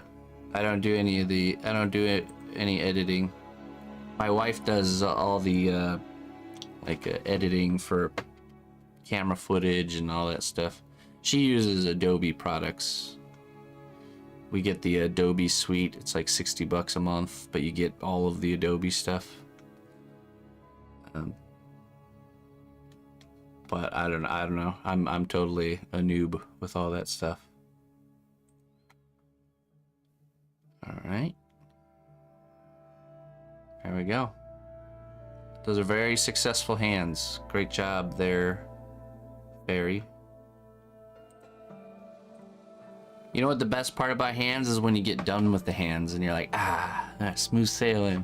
Once the face is done and the hands, then it's just like, it's the downhill slope, right? It's the easy downhill on the way home kind of journey. So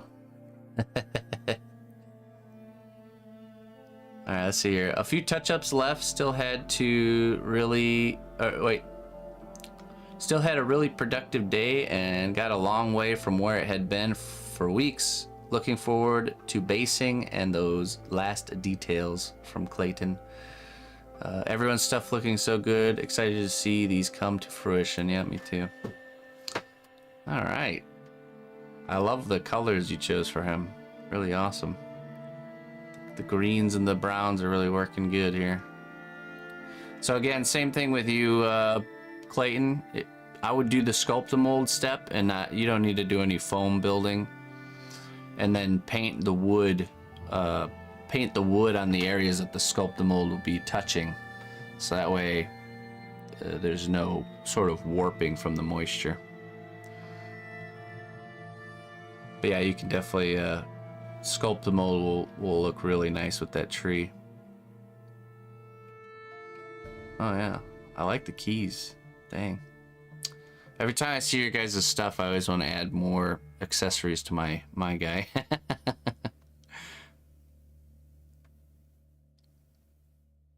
Oh, the pipe too. Yeah, that's really nice. It's, it's projects like this that show you the infinite well of possibility with creativity. You can think about it. You can do the same character. We could do this character over and over and over again until the end of time and still come up with cool, unique ideas just doing that one character.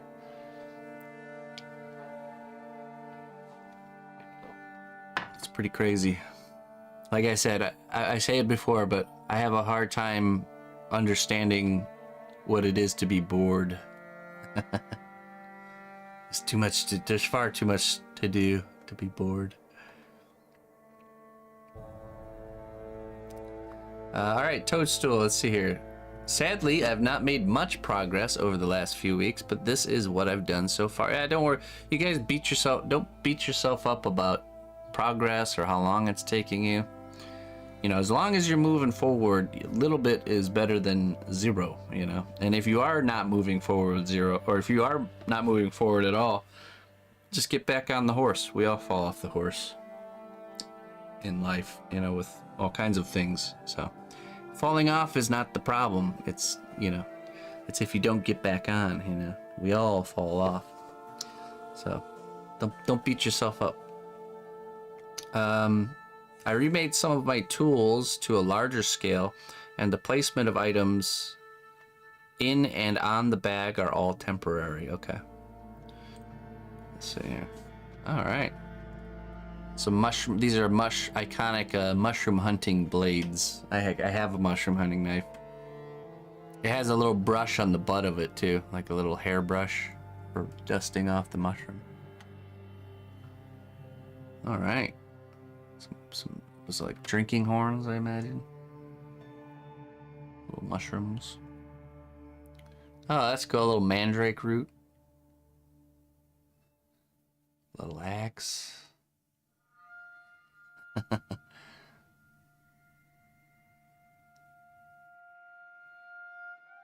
I love the bundle of sticks.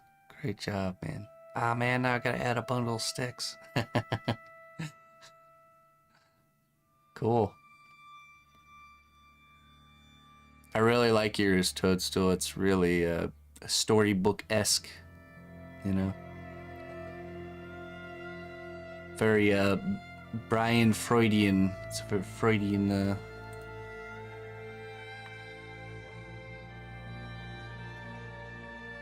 Awesome. Keep it up, my friend. I can't wait to see yours come to life with the color. Sapphire. Been working on this second character. He still needs teeth and wings in the scene.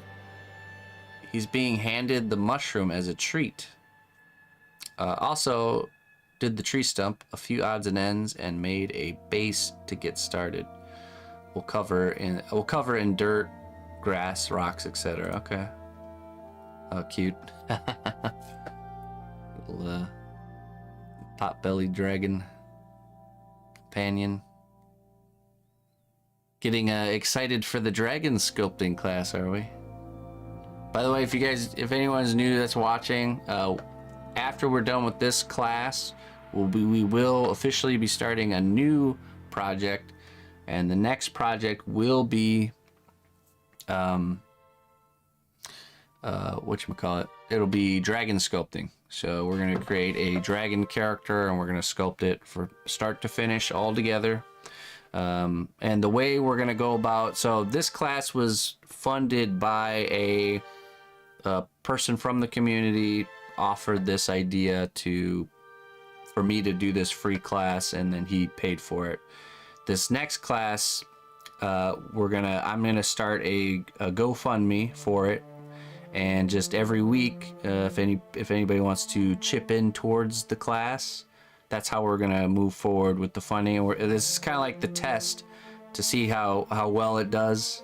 If it does well, we'll keep doing it that way. If it doesn't do well, then we will set up future class GoFundMes, but we won't start the class until it's funded. We'll do it kind of that way. If that makes sense.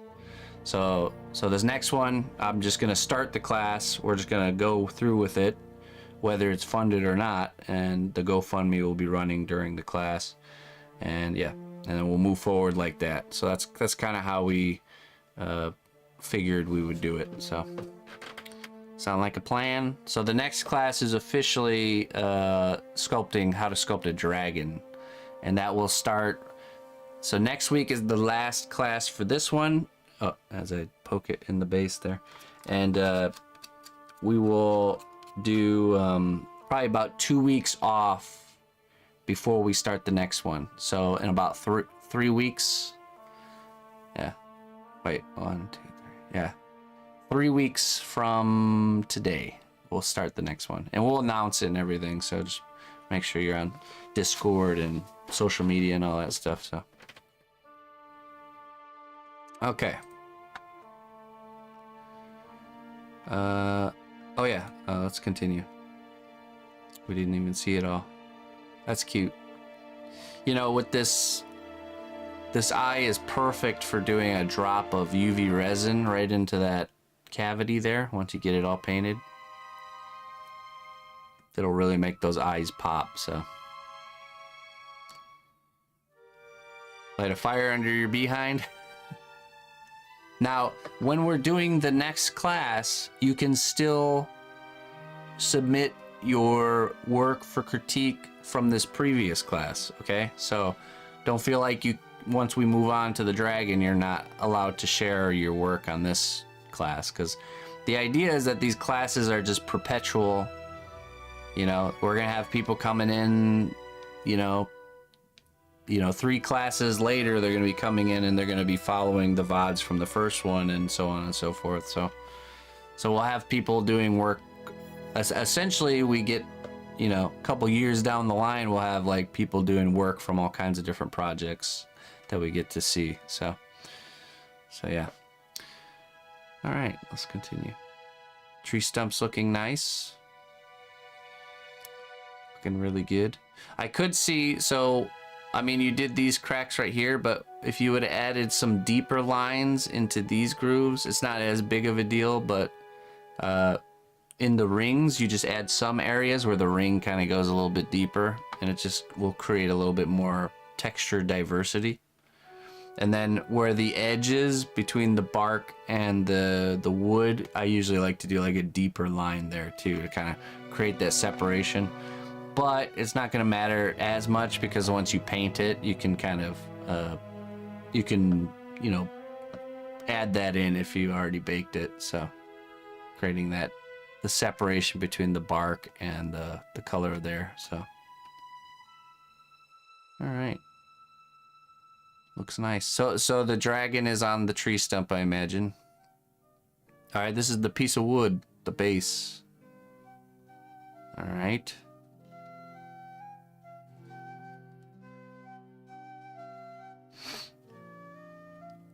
So what you can do is take your piece of wood, you can cut out the shape of the foam so it fits within that piece of wood. You know, it's like a smaller version, oval. So you can build it up and then add your characters and then kind of sculpt the mold on there, just like that. And you just gotta be careful when you're doing the sculpt the mold step to not dirty up that nice clean edge that you want to have. So if you do get it on the edge, just have like a wet paper towel nearby and you can just wipe it off. You know, it's only when you let it dry that it's a problem. So and then just when you're adding the foam to this base, I wouldn't use hot glue. I would use epoxy glue, 5-minute epoxy. Or you could even screw down the foam just a little bit into the wood, not all the way through. Because if you just hot glue that piece of foam on there, and then your sculpture's kind of, it's not gonna be attached like really well, like really secure. So I would just do 5-minute epoxy, piece of foam, then do everything that I did. Or if you don't want to build it up too much, you can skip the foam step, then just drill pilot holes for the character to kind of sit into that wood. And what I usually do is take your drill bit. Okay, this is a good tip so you don't drill too deep. You take your drill bit, you stand it on the table right next to the base, and you see where the thickness of the wood is. You take a piece of tape and you wrap around the drill bit and create like a line, so you know if you go past the tape, it's gonna punch a hole through the bottom, you know. So that's a little trick I learned a long time ago. I usually use like electrical tape. So figure out the depth that you want to drill and wrap tape around that, and that gives you a line, so when you're drilling, you know exactly where to stop. Okay, so all right, let's see here.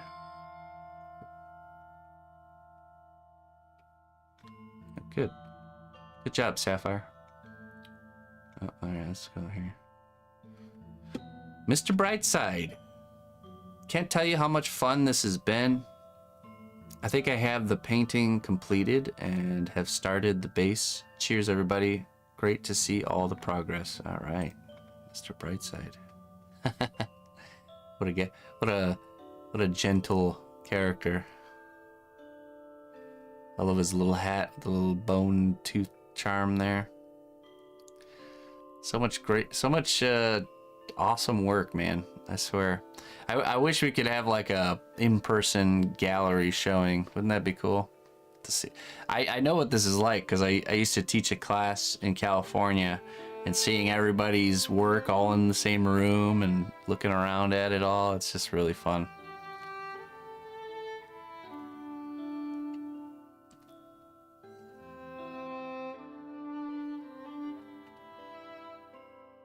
Oh man, look at that. Look at this. Look at how much motion we have here because of this, the beard flowing all in the same direction. See how much movement and life that adds? Especially from that angle there. It helps tell that story. All right, so Brightside went with the sculpted. This is how a sculpted base will look if you were to just sculpt it out of cosplay, which is a totally a good way to do things. So what you can do, so Mr. Brightside, you can do the next step I'm going to do next week. You can do that to the sculpted base too. So all the things I'm going to show next week, whether you did mixed media or sculpted base, will apply, where you can glue things to this. So I would paint this first, and then you just paint the ground that you sculpted there like brown, like make it look like dirt, and then you can layer on top of that with gluing down like a turf and gluing in little plants and stuff like that if you want. That's just a possibility. So but yeah, you have to be careful too when you're doing bases. It's very easy to like want to overdo it, you know, so just, you know, want to like make too much shrubbery and stuff going on. So it's finding that balance is can be tricky. So but yeah, it's looking good. When you attach him to this, same thing with the drill bit, and then also I would attach them once the base is finished and the character's finished.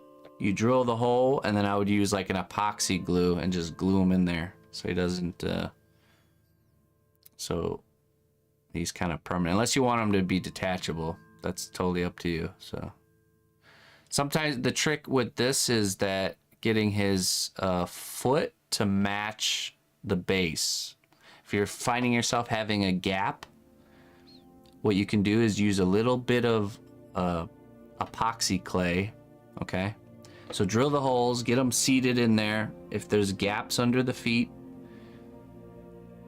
paint Vaseline on the bottom of the feet and the stem, just like I did here, and then you're just gonna smush down another little layer of epoxy clay, and then you texture it, match it up, make it look like dirt, and then you squish the character down on top of those little foot pads of epoxy clay, and that'll make a nice like seamless connection, you know what I mean? So just make sure you paint the Vaseline on the bottom good enough that it's not gonna, because you could smush it down, and if it's not good enough, it's gonna not come back up. So, and I use Magic Sculpt. You could use Steel Stick, but I wouldn't use Steel Stick for that because it cures too quickly. You want time to sculpt and match it up. So hey, welcome Yankee and crew. We're going over projects. Today's class day, so come on in, join us. Thank you very much. All right, let's see here. It's looking good. On to the next. Sherry. The base may be temporary or may change depending on the 2 base lessons, and I have to glue on a mouse ear that somehow disappeared. Okay, mysteriously. But at this point, this is my class Gremlin. I learned so much and loved the process a lot. Thanks. All right, let's see what we got here. Okay.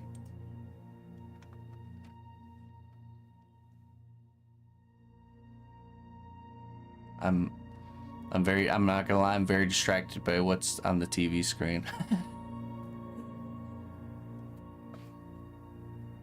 All right, good use of the moss. I like it. A little mixed media.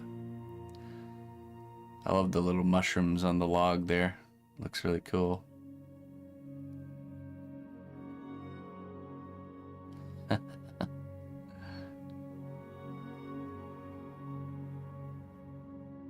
Now I see missing ear.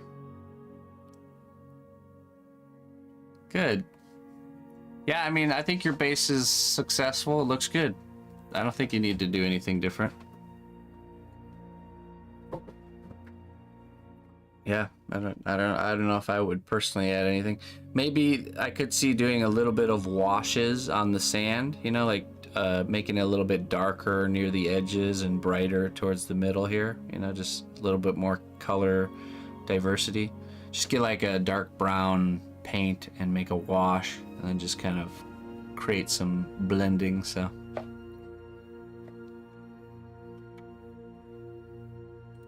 awesome. Wonderful job, Sherry. This has been an absolute blast learning how to sculpt. Thank you so much, anonymous donor, for making this happen. I'm totally in for a future sculpting class if we crowdsource. Yep, I just told you the plan for that, so we're moving forward with it regardless. So I haven't made original character art in so long, and it's been really nice to create a backstory and watching this little dude grow in character. Much love, everyone. Yeah, it's, you know, I used to have this idea when I used to look at people's artwork, especially when I was just getting started, that like that somebody sat down and really like, and some people do this, where you like sit down and you just like think of the whole character in one sitting and then you start making it. It wasn't until later I really discovered that it's the process of making it that you discover the character, you know, that you're making all these little decisions, and this little decision leads to this little decision leads to this thing. It's almost like the character develops itself, you know, a little bit of a way. I love making characters that way. And I know it's very opposite to like what an industry job scenario would be, where it is more structured, like let's figure out the character first before we even start making it. But I definitely, it's more fun to almost let the project have a life of its own. So I totally agree there. All right, let's see here. I really like, see, here's another really well executed base with a completely different look, you know? Like he's sitting inside of some sort of medieval city, maybe waiting for the shop to open or something, you know? Awesome. Wow, really good. Let's do that one more time here.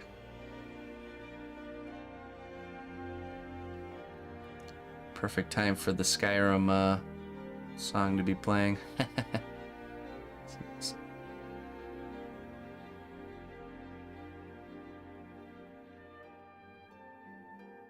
Very, very well done.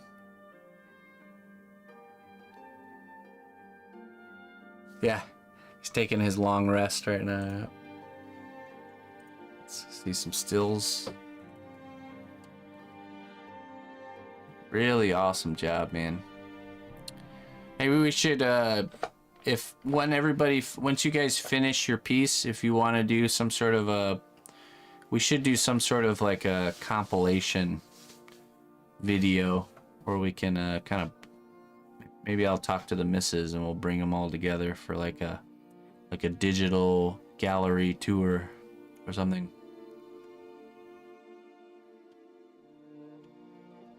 If you can make a nice video like this, it'd be that would be ideal, or as good as you can is good enough.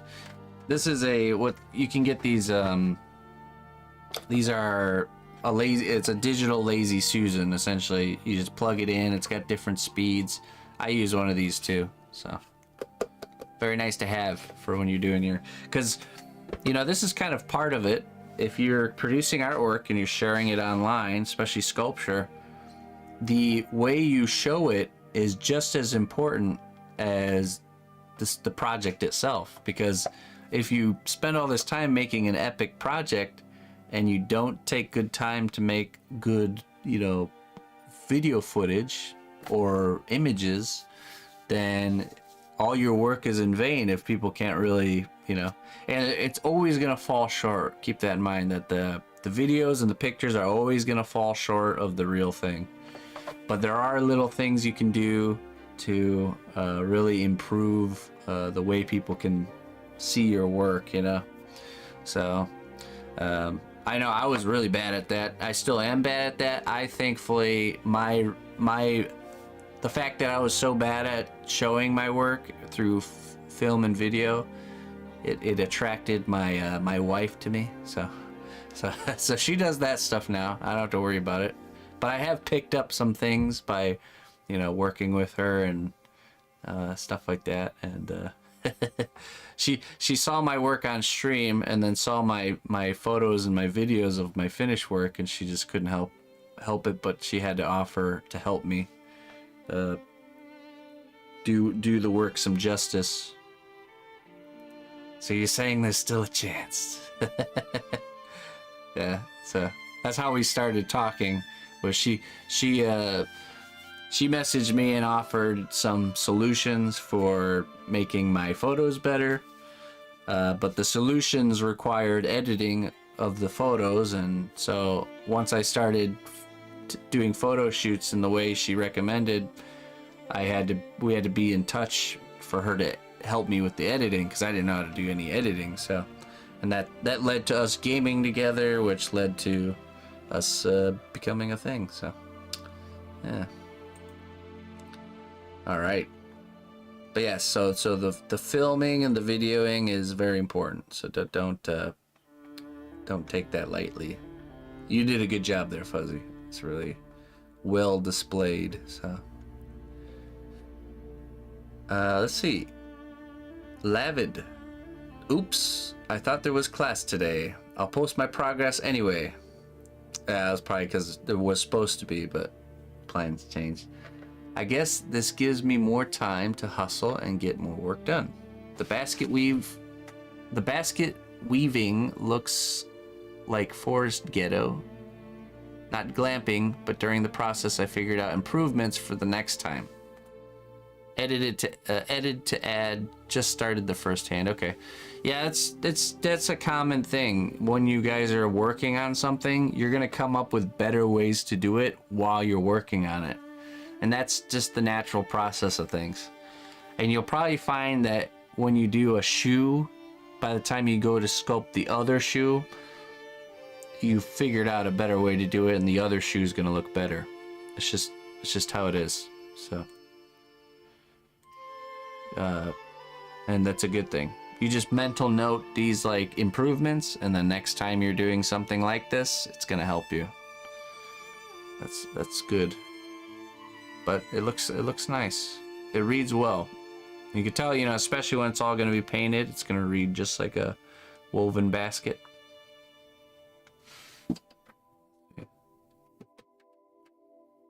I like it. I like the pouches along the bottom. Those are nice. And the buttons. The buttons and the rivets you use there. They work really good.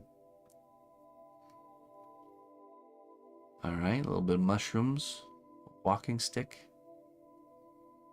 Ah, yes.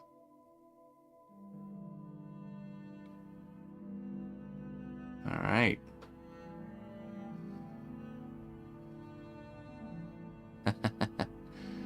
Don't you love just making accessories? Sometimes I just want to make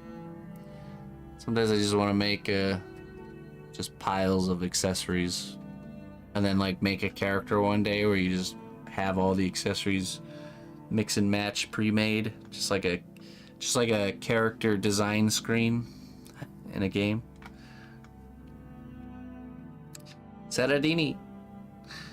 I still have a little bit of work to do on the accessories, but I have started to work on things for my base.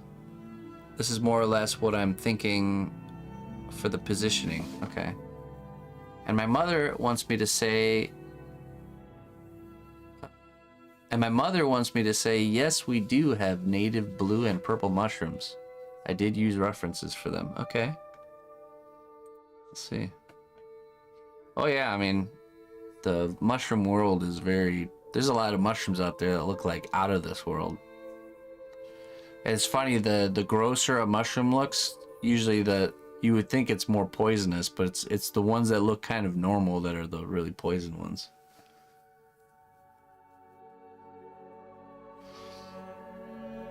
That's cool. So what you've done here is you've given us a sense of scale. With the bug, the mushrooms, and the leaves, we now can see that these characters are actually pretty small. they're little guys. But it's cool. It's like a little, just like a little grandpa and the grandson combination. I like the placement. I think it'll look pretty good for a 2-character piece. Especially when you, you know, get the foam where you want it to be, and then remove the leaves and bug and stuff, and then just start hilling up the Sculpting. Now you can stick your mushrooms into the Sculpting before it's hardened, you know, into the foam and the Sculpting. I would have done probably that to mine, but I didn't have the mushrooms painted yet, so you can either add them during the Sculpting step or after. When you add them after, you just drill a hole into the Sculpting and then glue those into place, so either way works. Same goes for the leaves. You can either glue them onto the base or you can stick them into the Sculpting. But you're probably going to have to glue them anyways, because the Sculpting will hold things, but it's not like glue, so it doesn't hold them too crazy, so. Looks good there, Saradini. I'm excited. Okay, so this one is, okay, so we already saw, I just want to make sure, because you guys had more time, so I think we saw Torn. I just want to make sure it's not like an older one or a newer one, but I think we're good. Okay, there we go. Let's check out Red Ticket here. Red Ticket, mostly done. The painting, I found a place to get, mostly done with the painting. I found a place to get the recommended ultra matte varnish, and it should arrive tomorrow. So I'm going to put some of that all over it. Got some advice from the class earlier on the week on the dragon egg color, and ended up incorporating it, all the colors suggested, and liking the effect of it. Okay, let's see. Yeah, see the shininess? Once you put that ultra matte on there, it's gonna completely dull it down. Now you can experiment with certain things, like, for example, maybe leave his shoes. Don't put the matte varnish on the shoes, and maybe like the backpack, you know, things that look leather. It's actually, it works in your favor if they have a little bit of a shininess to them. Or you can just dull the whole thing down, it doesn't matter. But usually, or having like maybe the eggshell and the dragon a little bit still shiny, I could see that working really good. Let's see. Next character. I love it. I love that they both really feel like they're like brothers, you know, they're like from the same, they got the same style about them.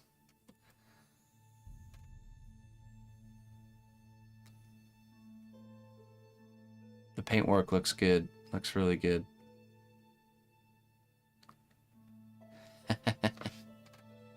Alright.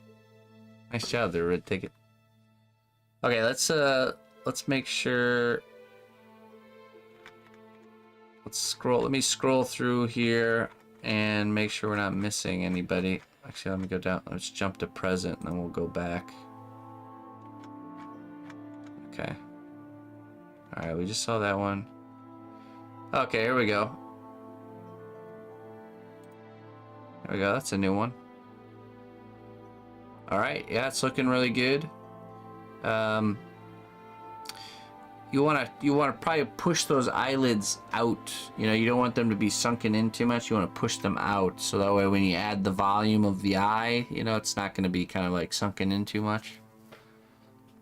But I mean, it still looks really good. So it's just a small little thing. Oh, okay, that's not your class one. Okay, I see. Okay, scroll up. I can tell it's really small scale for sure, but it looks good. Someone wrote week 15 or 16. All right, yeah, we'll find it. We're just gonna scroll up here. We'll find it. Okay, we've seen those. Let's see. Okay, that's your other project there. Okay, here's your class one right here. Oh, I like the cut here. I like how it went all the way from the nose down. What a character. Looks a little bit sad.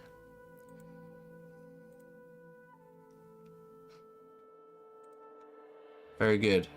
You're off to a great start there, Vitae.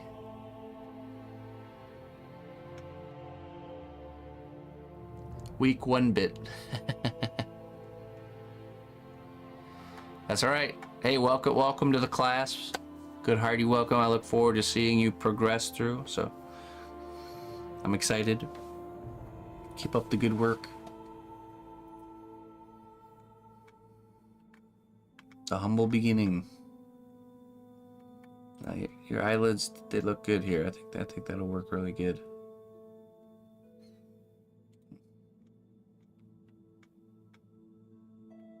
Shuli. Sketching hat and pipe. Coming close, I think. Just some doubts on the size of the hat. I think I'll go for somewhat bigger in the end. Let's see here. Oh, he's got a fish and a fishing pole in hand. Oh, that's cool. That looks really cool. And the pipe, I'm digging the pipe. There's a cool trick you can do with a pipe. You can make a little smoke coming out the end of the pipe by using a little piece of cotton that you glue on to the pipe, and then you coat it with a glue like Mod Podge, and it creates like a nice little wispy smoke coming off the edge of the pipe. But you want to do that after it's been baked. I actually think I have, let me pull up this screen here. Let me see if I could find it. There's an example of it here. Oh yeah, right there. It's funny, this is kind of like the Woodland Gremlin prototype we made a while ago. Another Woodland Gremlin. Oh, that's coming, should be next scene here. Yep. See that little smoke coming out of the pipe. It's a fun little effect you can do with pipes.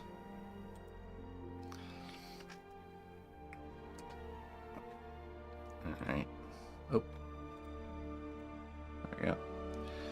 Yeah, I don't know. I don't know how I feel about the hat either. I think I do kind of like it on the smaller side. But the best way to overcome that is you just make it bigger and see if you like it better. Sometimes you just can't. Sometimes you'll like something how it looks now, but then if you try something else, you might like it better. Or you might say, ah, nah, and then go back. But usually it's you just know right away once you kind of put it on there, so. But it is a fitting hat. It would work as is. Same with the pipe. The only thing I would maybe consider with the pipe is maybe changing, maybe coming off to the side. Or, I mean, maybe straight ahead looks the best. Yeah, I don't know. I'm sure you'll make a good decision. There are no wrong choices here. Look forward to seeing that. Everyone's is so unique. I love that. Alright, Barbarian. Let's see what we got here. Several weeks behind. Finally bought a house. Okay, congratulations. Did some drafting after baking my shoe. Going to make him sat on a bookshelf edge instead of a sculpted seat. Oh, that's a good idea. So this is like a shelf project. Well, and you could kind of... So he's like sitting on your... like a shelf in your house and looks like he's kind of like part of the house. I like that. Sat smoking a pipe and considering a butterfly that landed on him. Okay, let's see what we got here, Barbarian. I like the leaf hat. Yes. He's got some character to him. He really is strongly considering this butterfly.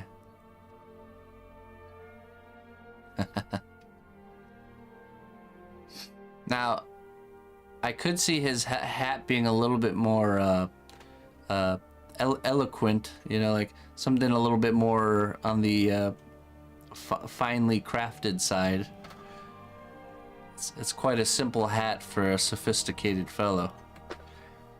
Maybe it should be like some sort of boulder construction made of leaves instead of just a singular leaf.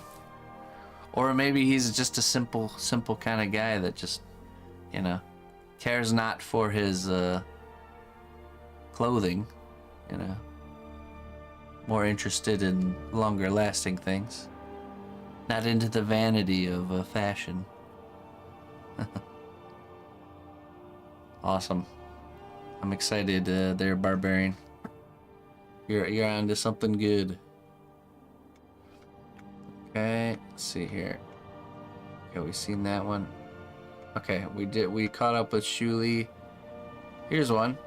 Jax. I'm late to the party, but here's my attempt so far. Alright, better late than never. It's looking good. Eyelids are looking good. Pants and shoes. Oh, a nice little mole there. Good textures. Doing good, Jax. Keep it up, my friend. You're on the road.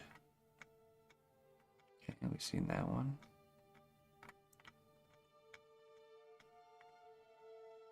Okay, I remember this, so I think we're actually caught up.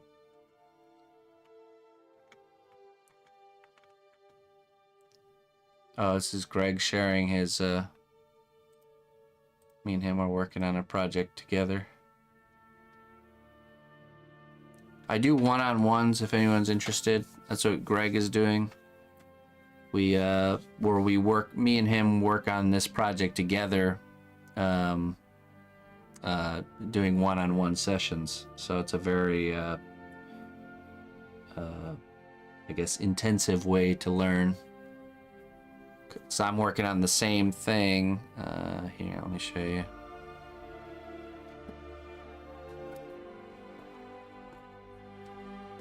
Let's move it over. Yeah.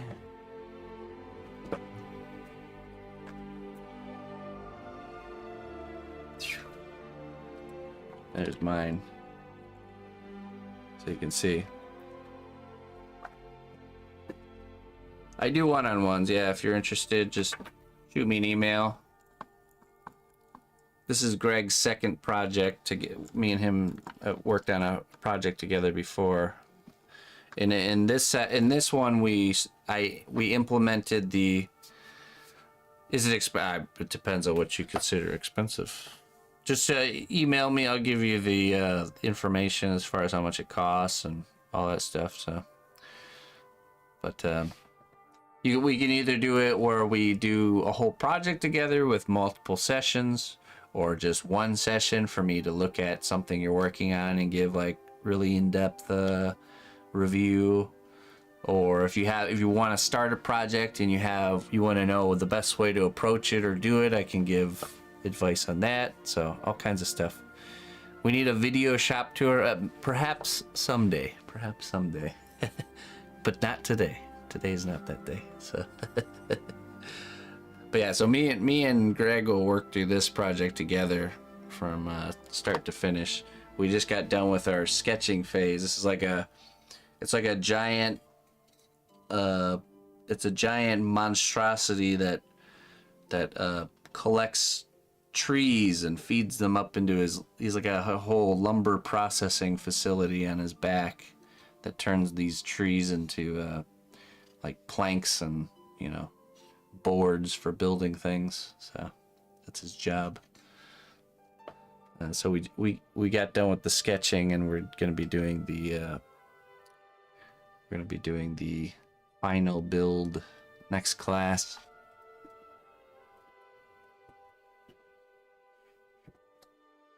starting it anyways. All right, let's go back to this here. I think we caught up though.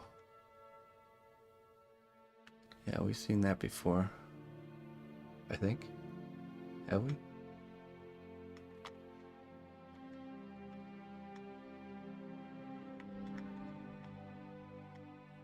Oh, that's nice. Really good job on the bug. The paintwork looks excellent. I like that high gloss finish you went with there.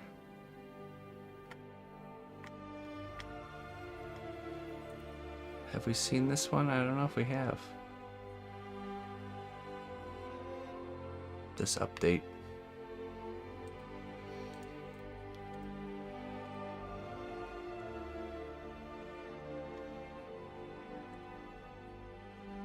Looks like the bird has become a whole, like, bird Skeksis type of character. Awesome. A pet Skeksis. Mica powders, okay. Yeah, that turned out really good. Okay, and there's dragon. Oh, it took a new picture. Big difference. Okay. Yeah, look at that. Very, very nice.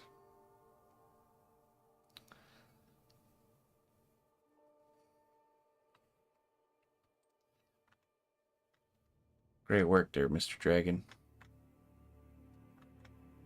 Okay, now I know we're definitely caught up. I remember all this stuff. Okay. All right, folks. Hey, thanks for joining me. All right, let me catch up with subscriptions. Frozen, thank you so much for the Prime sub, my friend, for 10 months. Thiago, thank you for your 3 months Prime. Manimal Mother, Prime for 22 months. Thank you very much. I think that was that it. Oh, Senshi at the beginning with the 41 months subscription. Thank you very much there, Senshi. I think that was it. All right.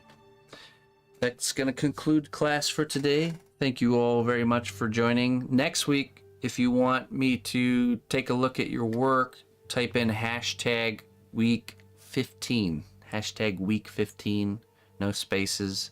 Somewhere in the post, just type that, so that way it's just easier to kind of filter through.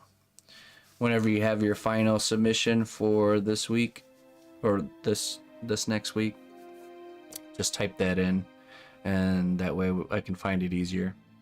But other than that, I'll be getting what I need to get done for the homework, and next week will be the last class for the Gremlin, and we'll go from there.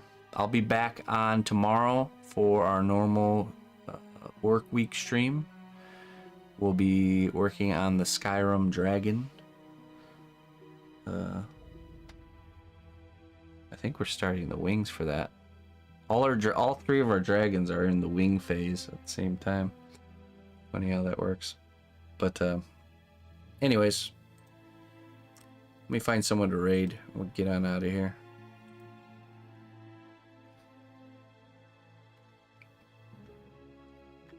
I'll go enjoy the last bit of weekend before the week starts. I hope you all do the same.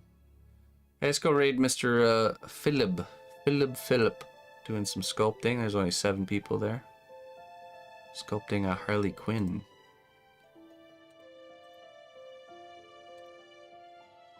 Shall we go? Let's go give him a raid.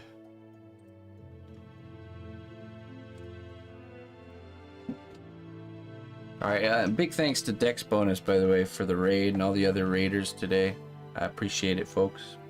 I know today wasn't like a normal stream day, but welcome to the class. Alright, have a great rest of your weekend, folks. We'll see you on Monday. Till then, bye-bye.